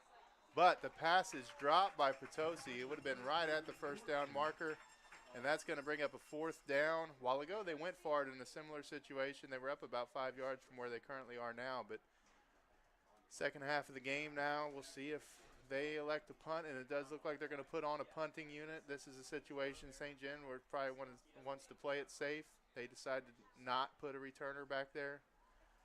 So keep their defensive formation intact. And looks Looks like they walk their safeties up to the linebacker position here. And there's the snap. There's the kick. Nobody back to return it. So wherever this ball bounces, they're going to get it. And again, it gets a very big Potosi roll. And it's going to roll down to the 21-yard line.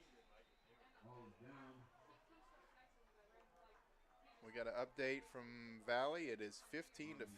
Great game down there. Cape Central's up 14-10 over Farmington. That's a surprising score. Sorry, 19-14 Farmington. 9 looked like a 0. DeSoto's up 14-0 over Fredericktown. Perryville 7-7 at Jefferson.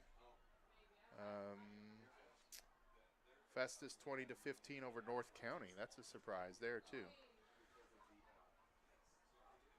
And then Hillsborough 36-0, putting a pretty good beating on Windsor. So those are your local scores. We'll keep you posted on those games as this one progresses. And there's the first down snap, and they're going to hand it to Aiden Butcher, and Aiden's going to get another first down. Good blocking there on the outside. They really overloaded that side. Tucker Reed did a good job over there. Jacob Johns did a good job over there. And then they pulled the lineman. Schweigert was over there. And then on this side, McBride had a really good block on that defensive tackle. So good job by the offensive unit there. Getting a lot of bodies out there with the scheme and then executing and getting hat on a hat. Here we see that overload formation again. And there's the handoff opposite, away from it. So last time they went to it, this time they went away.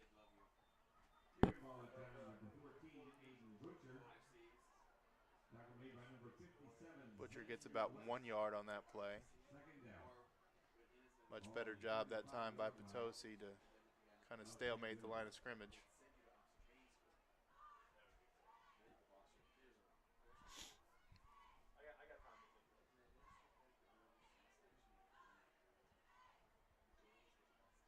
This is a situation if the Dragons can put together a drive here, they may salt this game away the way it's going. They've really taken over. And there it is again, Butcher to the outside, and he's down at the 40-yard line. Gain of 26 on the play by Aiden Butcher. And you can just see the Potosi defensive line is really wearing down. They have been on the field a lot in this third quarter. And like we talked about earlier, they do not have much depth. So St. John's kind of imposing their will right now on Potosi, and I would be surprised to see them do much through the air here as they are pounding the ball right at them and having success. I'd expect to see a heavy dose of Aiden Butcher. And there it is again, and I say that, and right away their defensive line steps up and makes a big play in the backfield. So now they're going to put Farlow in, give Butcher a little rest. He's kind of holding his arm there. Hopefully he's okay. As he's doubled over now on the sideline, he is down. Now he's back up. And there's the fake to Farlow. There it is in the middle of the field again. Good job, good play call. Taking advantage of those aggressive linebackers, and Jacob Johns is going to get about a 14-yard gain, and he's going to be good enough for a first down. And again, St. John's right at the line of scrimmage. They're ready to go. They're waiting to get the play call in from the coaching staff, and they're wanting to snap this ball. They can feel it here.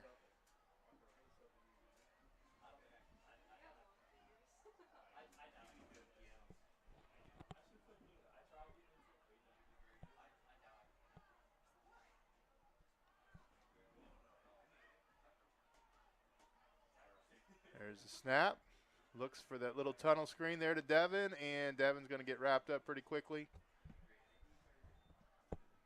Get about 3 yards on that play. And it'll be 3rd down and 7. Sorry, 2nd and 7. I'll be outside the fence and would you strangle him down? Scream at him? Yeah. Oh my god.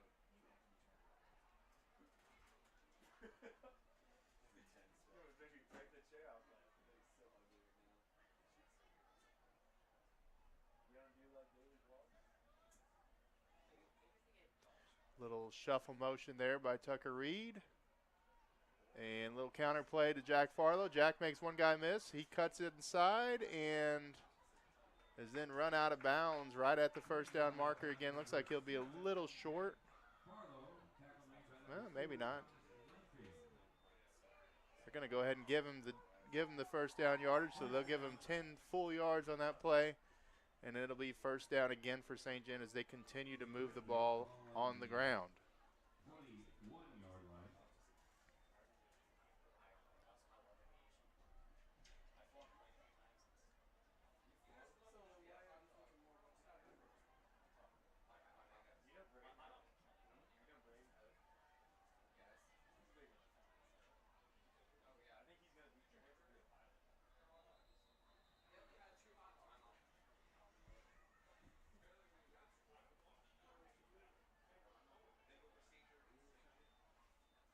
Looks like St. John's going to get a pre-snap penalty here.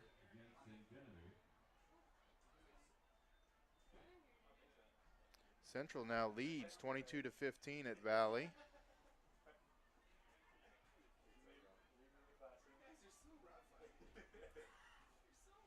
It's a pretty talented Central team. Lots of weapons on the outside, but also a pretty talented Valley team. So, but here we got a couple teams looking to extend their record. St. John's looking to go 5-1. Potosi looking to draw even at 3-3.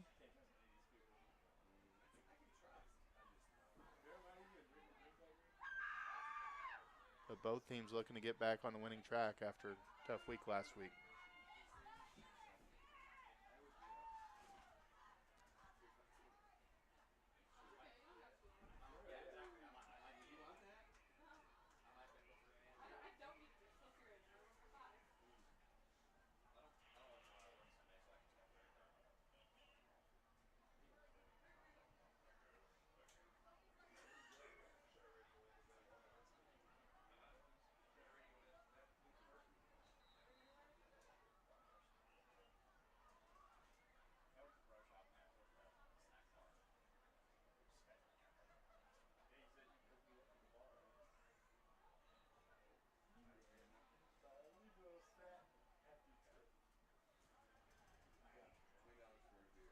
Okay, so after the timeout, it's going to be 1st and 10 for St. John.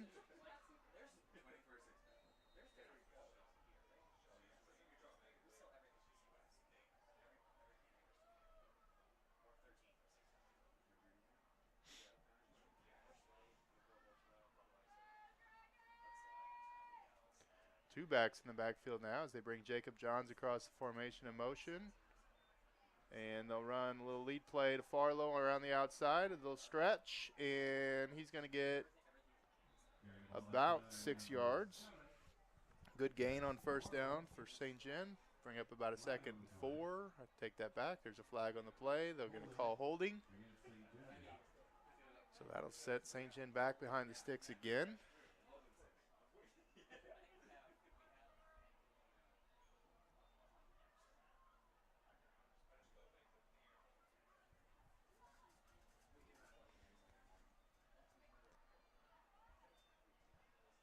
A first down and what in the world? Remains first down.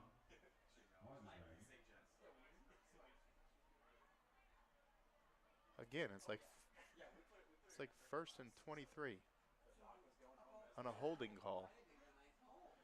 But either way, that's going to bring us to the end of the third quarter.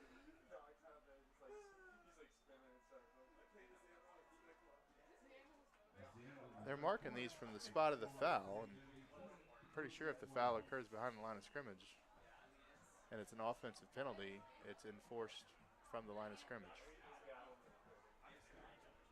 Unless they changed that rule and I didn't know about it. But anyway, neither here nor there. That's 20-12 at the end of the third quarter. St. John has the ball, first down, but first down in a lot after being backed up by penalty here. But this is a drive where they can put this game to a two-possession game, and the way things are going, and we talked about earlier with the time of possession, Potosi's looking pretty gassed over there. So I think a score here pretty much puts this game out of reach.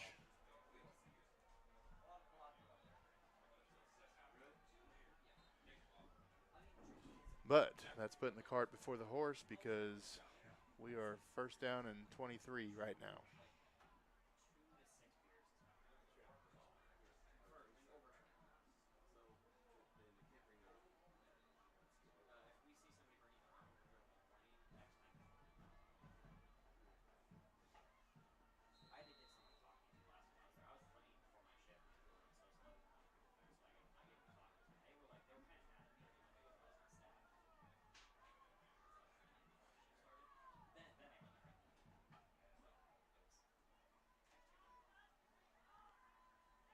All right, so we got twins to both sides. Tucker Reed shuffles left side of the formation to the right. Sprint out that way towards Tucker, and they're going to throw to, I don't know which one he was throwing to. They were both open and off Tucker's hands. Jaden Reinhardt was in the same spot. I think Tucker is a little flood route. Tucker was supposed to have the shallow route, and Jaden the medium route, and Jaden might have ran his a little shallow, and Tucker ran his a little deep, and they ended up in the same spot.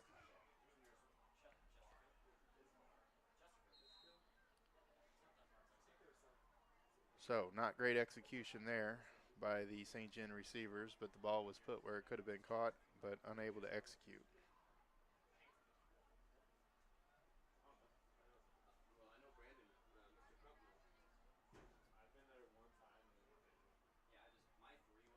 There's the quick swing to Aiden Butcher. Oh, and he takes it right in the ribs. He bounces up, thankfully. But that was a good read there by the outside linebacker for Potosi.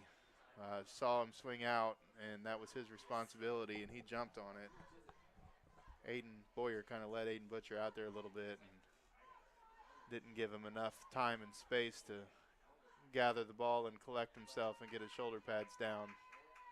Kind of left him hanging there. This time, St. John's going quads to the left. We'll see if they motion Butcher back. Nope, they're going to leave him out there in the slot and throw to the outside, and that one's dropped by Devin. They are struggling here in this possession after they moved the ball down the field. Got it down to the 22-yard line and just stalled out after a holding penalty. 2 drops and then the swing pass. Now they're in kind of no man's land. It's 4th down and 23 yards, and they're inside the 40-yard line. I think this is a situation you try to punt it and pin them deep. The chance of you getting 4th and 23 is pretty slim. And there it is, a little pooch punt for Aiden, and it's going to land down at about the 5. Nice job. Great coverage there, Jacob Johns. It's really nice to see high school football players understand the game of football, because those are situations you may talk about them in practice, but you can't simulate them because the situations just don't come up, and you can't put a punt down there and say, okay, let it bounce until it gets to the 1 or 2 yard line or as close to the goal line as you can. But kids that watch the game and know the game and understand the game, they just know that if that situation arises, that's what they need to do, and Jacob did that. That was very heady play by Jacob, knowing the sport, knowing the rules, and knowing what his role was on that punt coverage team.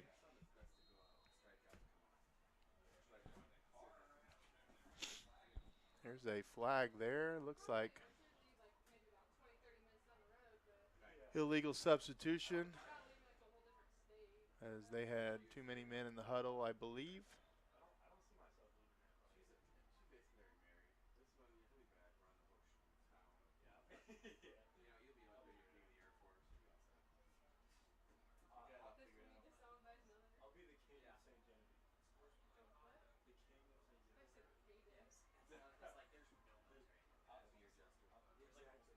Maybe that was a sideline warning.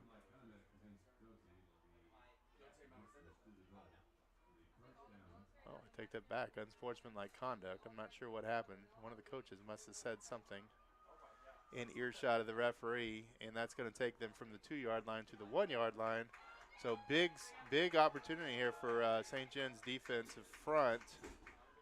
Maybe force a safety here. And there they stuffed the quarterback Coleman up the middle, and they drove him back into the end zone, but I think they're going to give him forward progress out of the end zone and maybe even all the way up to the 2, which is the original line of scrimmage.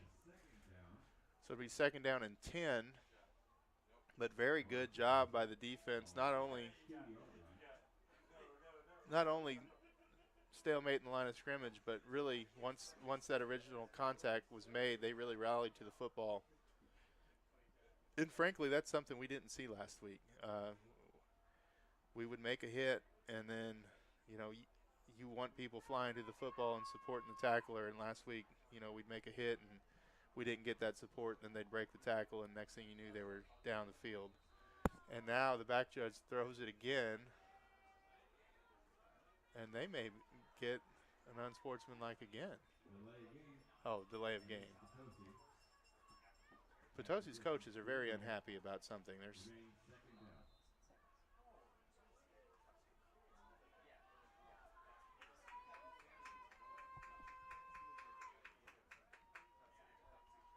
And here comes the pass off play action, and he breaks a tackle on the outside and gets out to the 10. That's a huge play for the Potosi offense as they get out from the shadow of their own goalposts and now have some room to operate as they elected to throw the ball from the 1-yard line. So risky play for Potosi, but it pays off very nicely for them as they now have some space there at the 13-yard line, 1st and 10.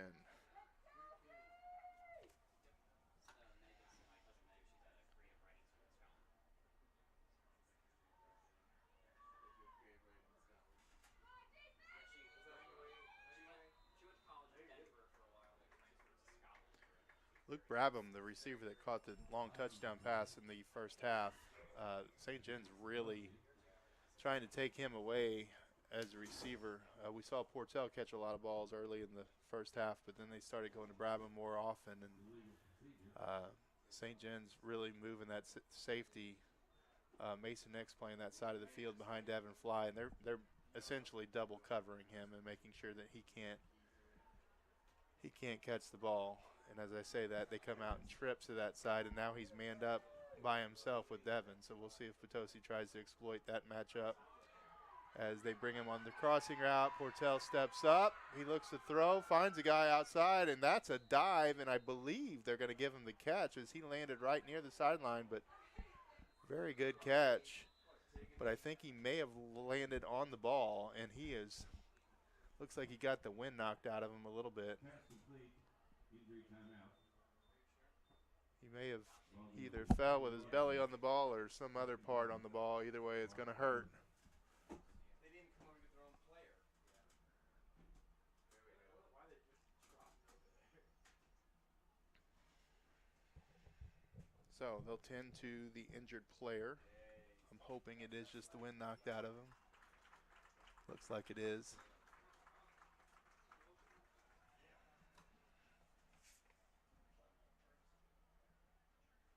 That was Lambing on the catch. That was a really good catch. Bring up a 2nd down and 4. Coleman did a good job that time scrambling around, moving around in the pocket, had some pressure on him, stepped up, stepped away to the right side. Lambing adjusted his route a little bit, gave him a little scramble route, started moving same direction as the quarterback, and Coleman put a pretty good throw on him, but Lambing made a great catch. He's the one that he did all the blow up plays.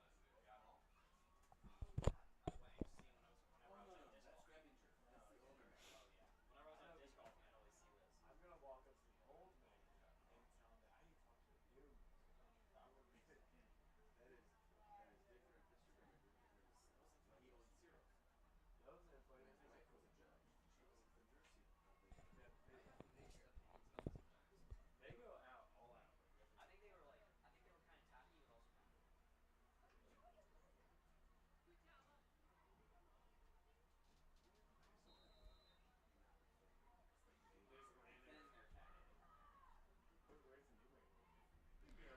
So we got 2 to the left, 3 to the right, and that's a handoff to the motion man. Ran a little jet sweep action.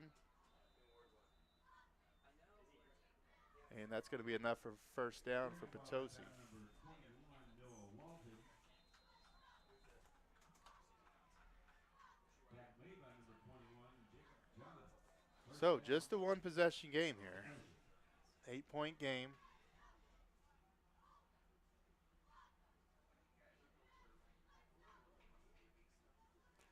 Potosi's sticking with the run. They're throwing a little more than they're running the ball, but they have not abandoned the run at all. Walton still getting his fair share of carries. Coleman getting some carries off the counter action.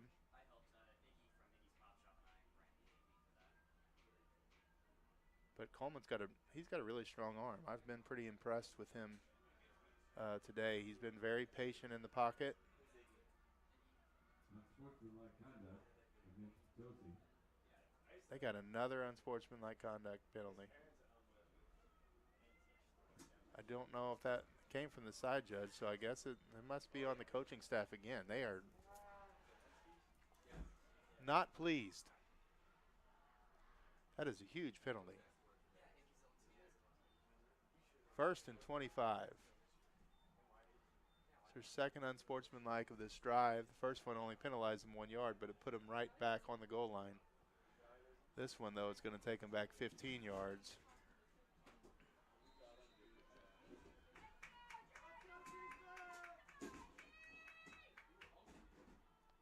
And Coleman is in shotgun. He's going to fake that play, and he's going to throw down the middle, and receiver looked like he tripped. Devin Fly had him in coverage. It looked like there might have been a little contact at the feet, but just tangled up, incidental contact.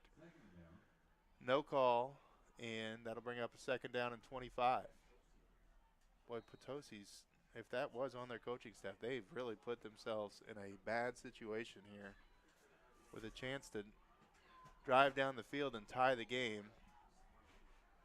And they just had an extremely costly 15-yard penalty.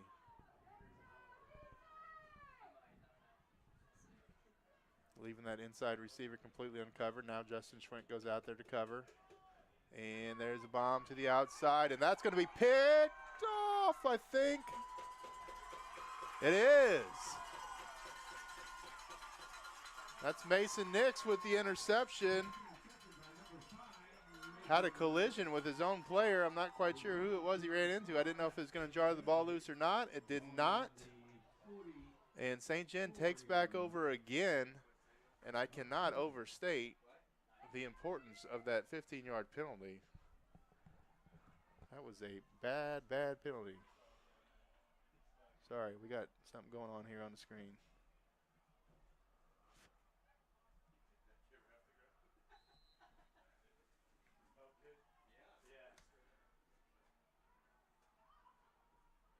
And there's the handoff to Butcher. Butcher breaks the first tackle in the backfield. He's still running. He gets about 6 yards, and he's going to bring up a 2nd down and 4.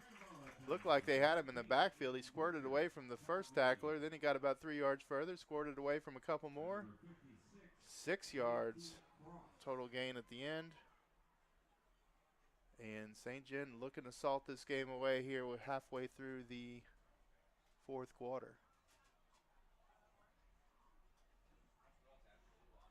Little confusion here by St. John's receivers. They're not quite sure what formation they're supposed to be in. They get that squared away with 6 seconds left on the play clock. And there's the snap. Again, the handoff to Butcher. Butcher looks to, or that's Farlow, sorry, tries to cut outside. He goes backward, loses a yard. It's going to bring up 3rd down and 5. As Coleman makes the tackle. He's been busy. Quarterback on offense, outside linebacker on defense, and he's been in the middle of a lot of stuff on defense, so he's got to be getting tired over there.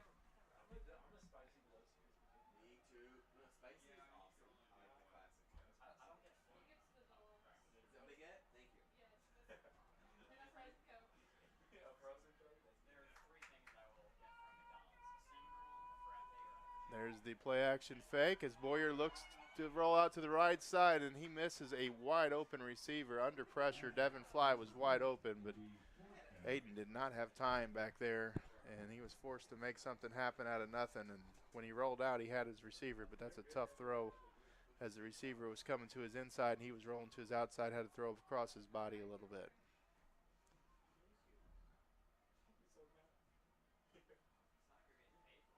Central 22, Valley 21.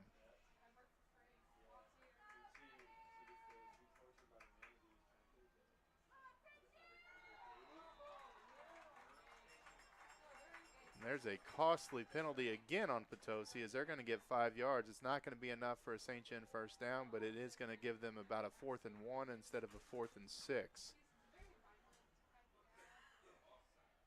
Offside. Potosi. 4th down, 1.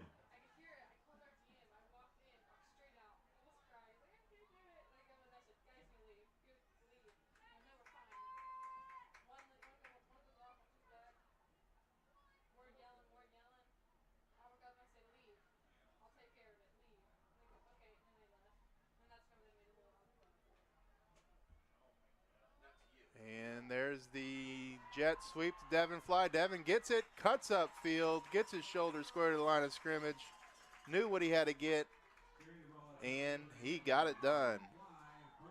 Again, good job, though, by the offensive line. That's a play that can look really bad if you allow penetration, and they did a good job of sealing that front off and gave Devin a good enough hold to where he could kind of pivot, cut inside, and get his head down and get those yards.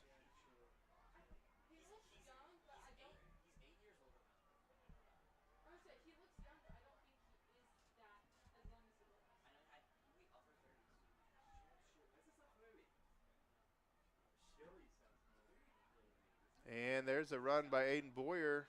He's got a good hole up the middle. He's going to get 5 yards there. And St. John looking to just eat clock right now. 7 minutes left to go.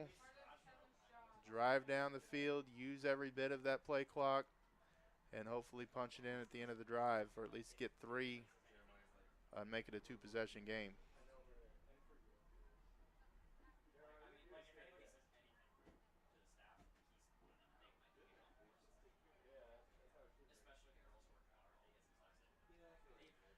And there's the stretch play to Butcher. Butcher cuts it up. Very patient running there by Aiden. Waited for that hole to open, and it does. And he gets about 8 yards on that play. And chains again are going to move. The clock is going to run as soon as the chains get set. And Potosi's going to go ahead and use their timeout, knowing that this defensive possession may be the ball game for them. If they're unable to stop St. John, they're going to have a tough time scoring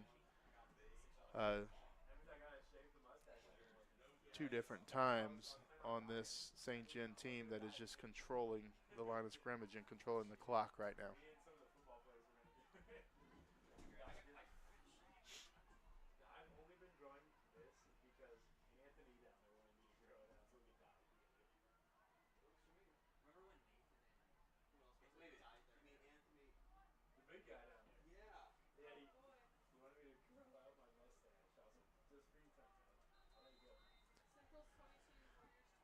All right, so after the timeout, Potosi coming back out.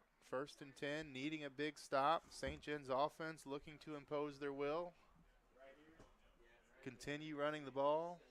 Potosi knows that they're going to try to continue running the ball. We'll see who wins this battle up front over these next, hopefully, what will be 20 yards for St. John.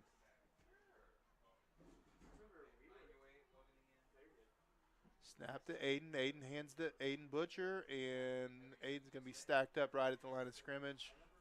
But again, clock will run.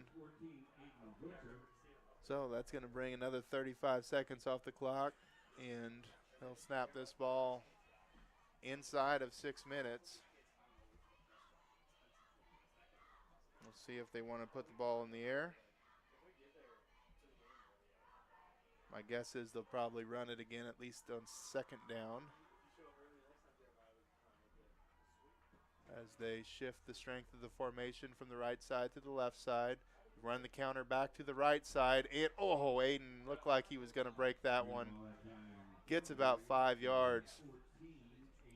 Tell you what, they run that counter play with that big formation out there with the double wingback look.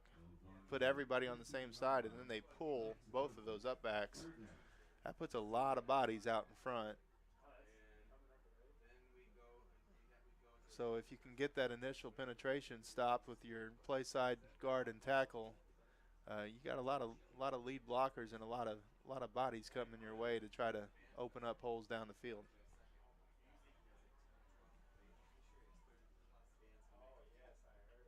There's the snap. Run to the outside by Aiden Butcher. He's going to cut it up inside. He's going to get close to the first down. Looks like he's going to be about 2 yards short. And that's going to bring up a 4th down and 3. 4th and 2. 2.5, we'll say.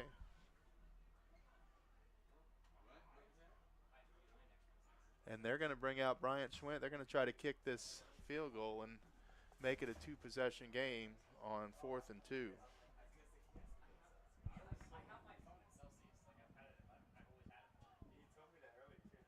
As Mrs. Schwint's got her video camera ready. Oh, and they call a timeout. The suspense. They try to ice the kicker. With 4 minutes and 27 seconds left, Potosi uses their final timeout. So they've basically made the decision that this is their last stand to try to block this field goal.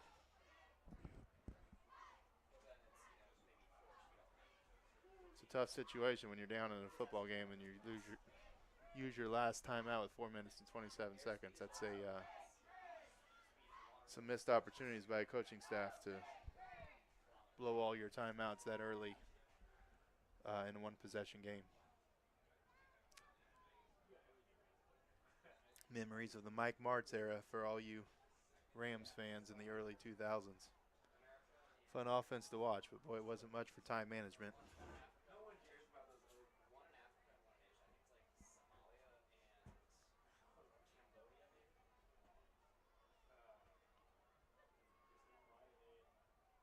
All right, so they are going to now go back to the offense here. So Bryant is no longer on the field. Shift the strength of that formation again from left side to the right side, and they get him to jump offside. Don't know if they were going to run a play there or not, or try to get him to jump and then take a timeout possibly, but either way, Potosi blows a timeout to try to ice the kicker and end up costing them a first down. And now St. John has the opportunity to run more clock and hopefully inside the 10-yard line eventually punch this in and put this game away.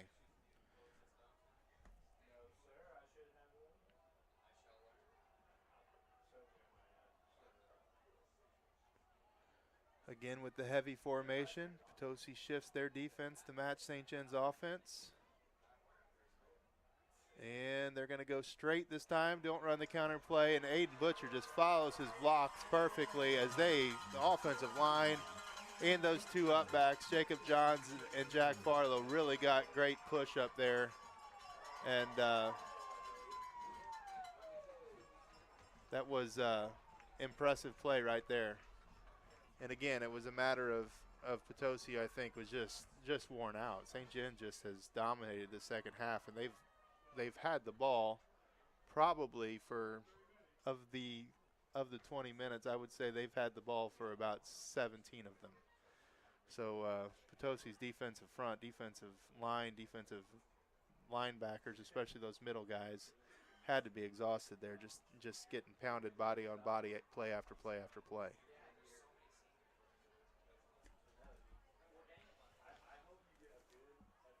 So 14-point game. Again, they're going for 2.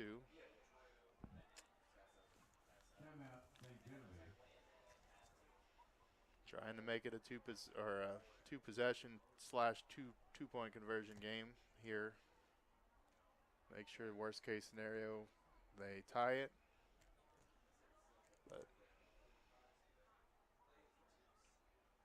again, there's an argument to be made either way.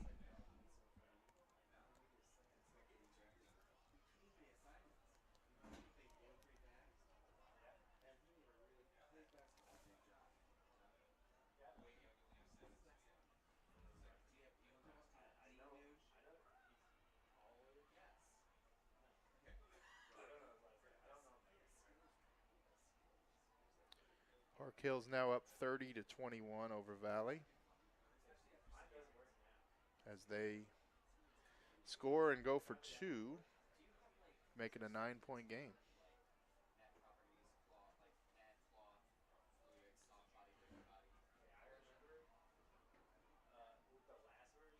It's 9 minutes left to play there, so two-possession game. And here we also have a two-possession game with the Dragons looking to make it plus 2 more, plus 2 points more. Oh, and Boyer waits for that crossing route to come open on the backside, but then he stumbles over his feet. So that's going to be 14 points, 26-12. So 14-point spread, and St. John's going to kick this one deep, try to pin them back. They may squib it, just try to avoid a return. And then the defense is going to have a chance to put the nail in the coffin here.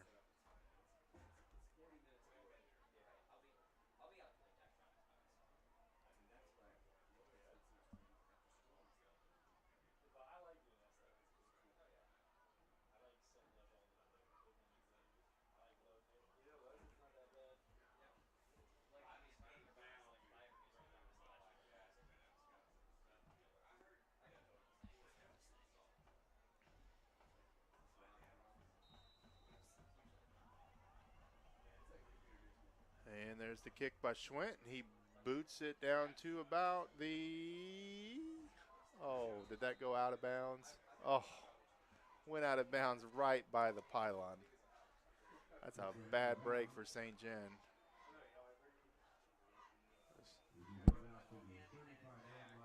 So it'll be at the 35 instead of the 20.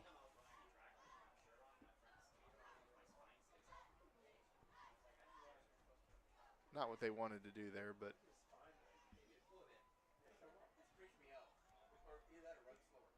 that's okay. Time for the defense to step up and finish this game out. 3-man line for St. John. 2 deep safeties. And receivers for Potosi switch sides. And Coleman drops back, looks for the slant, and gets it, but he's going to be short of the first down, so that means the clock runs, will not stop for the chains to move. Potosi quickly up on the ball, get back in their formation. And Coleman calling out the play. And he drops back and he passes, and that's incomplete. That's going to bring up a 3rd and 1 with 3 minutes and 53 seconds. So a lot of time went off the clock there as Potosi tried to get the play call and the formation lined out.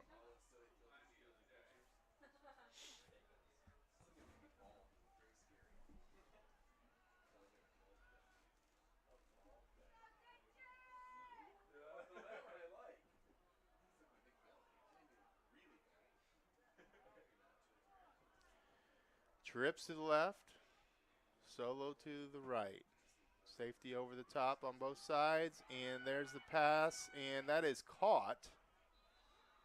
And there's a flag. I have no idea what that flag is. That's in an odd spot where defensive pass interference would be.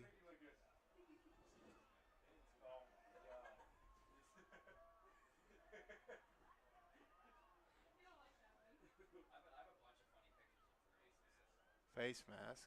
Okay, so an incidental 5-yard face mask. So they tack on 5 yards to the end. They move the chains, stop the clock. Need to get our chain guys trained to get down there quicker. Quicker they set the chains, the quicker the clock starts.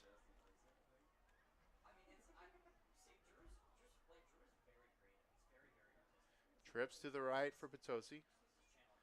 Single back in the backfield, split into the left. There's a snap. Looks to the middle of the field, little slant route. That's incomplete as it hits the ground. A little low on that pass for Coleman. It'll be second down and 10. Clock stops. Gives Potosi a chance to sort of gather themselves here, get the play that they want.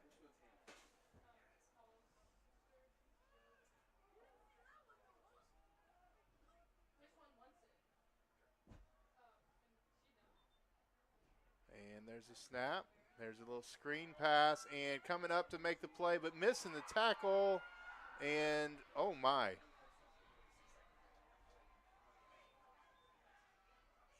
Somebody got the bad end of that deal. Pass complete to number 21. Noah Walton knocked out of bounds by number 5, Mason Nick. I think that was Mason. For Potosi. It's a tough run there by that running back.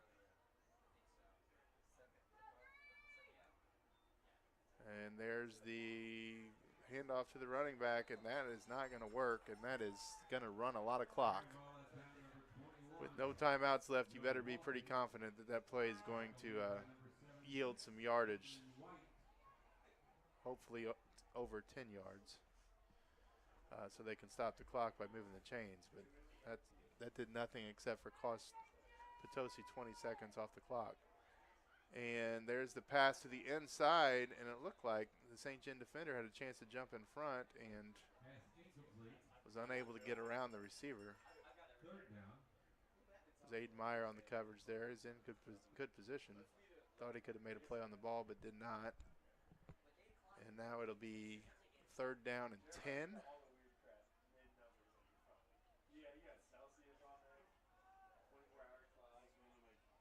As again, Potosi switching sides with their receivers. I think they're trying to get an 87 and 11 on the same side. I look for this ball to go to the right side of the formation for Potosi. Those are the two big receivers, and there it is. They run a little combo route, and he had him open, underthrew him a little bit, but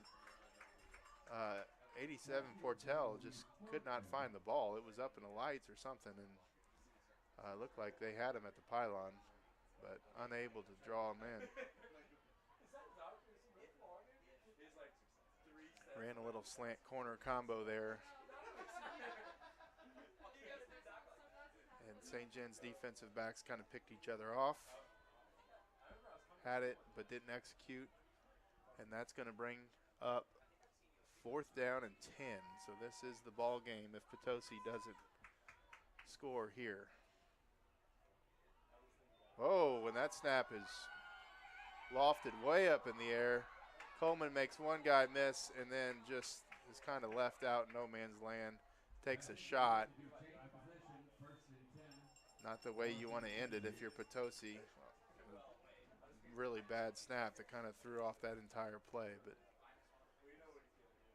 anyway, this is a big comeback win for St. John after last week and the way that game played out at Park Hills. And now seeing what Park Hills did to Valley tonight, it's obviously it was a bad loss. You don't want to lose 45-3 to anybody, but that's a really good team.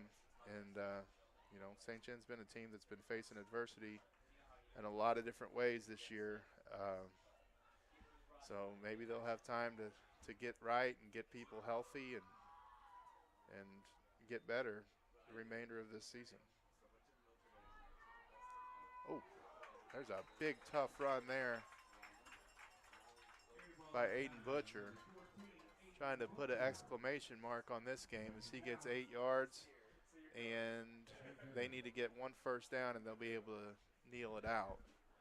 So they need 2 yards on this play. They'll run it down all the way to 1 second, I'm sure. Use all the time.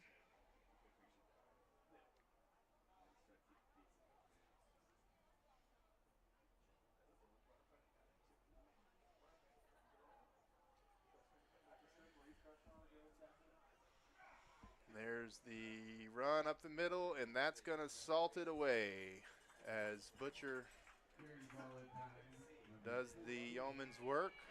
Aiden Butcher. Gets the first down. They'll line up in victory formation.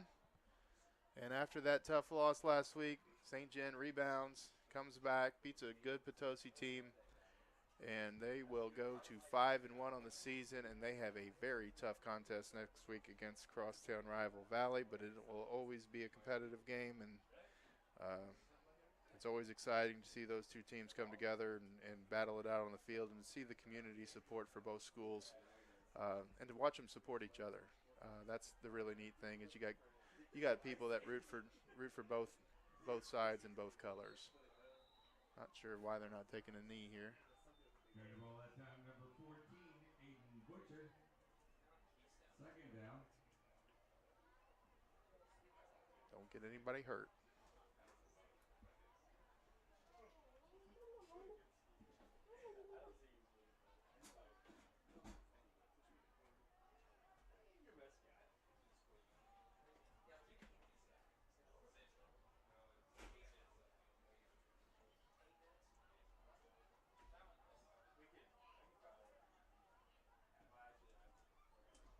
Okay, here we go. 5 seconds left, and there's the victory formation. And that's going to be the ball game. So the score will end 26-12. St. John victory over Potosi. St. John goes to 5-1. Potosi drops to 2-4. And next week, Valley will play will host St. John across town. And we hope to see you there. And if you can't make it, Maritime is actually streaming that game live for us as we struggle getting what we need over there as far as internet service. So Maritime has some different equipment, and they're going to bring that game to you. So you can find that on maritimesports.com, or if you have access to the app, you can get it through the app. We will post that link for you on our social media site so that you have access to that link. So you can watch that game live streamed through Maritime. So, final score 26-12, St. John victory. 5-1 go the Dragons, and we will be back next week. We got volleyball on Tuesday night against North County. That's senior night, so tune in, watch our girls. Really good volleyball team this year. And then Friday, Maritime Sports will have the football broadcast for you.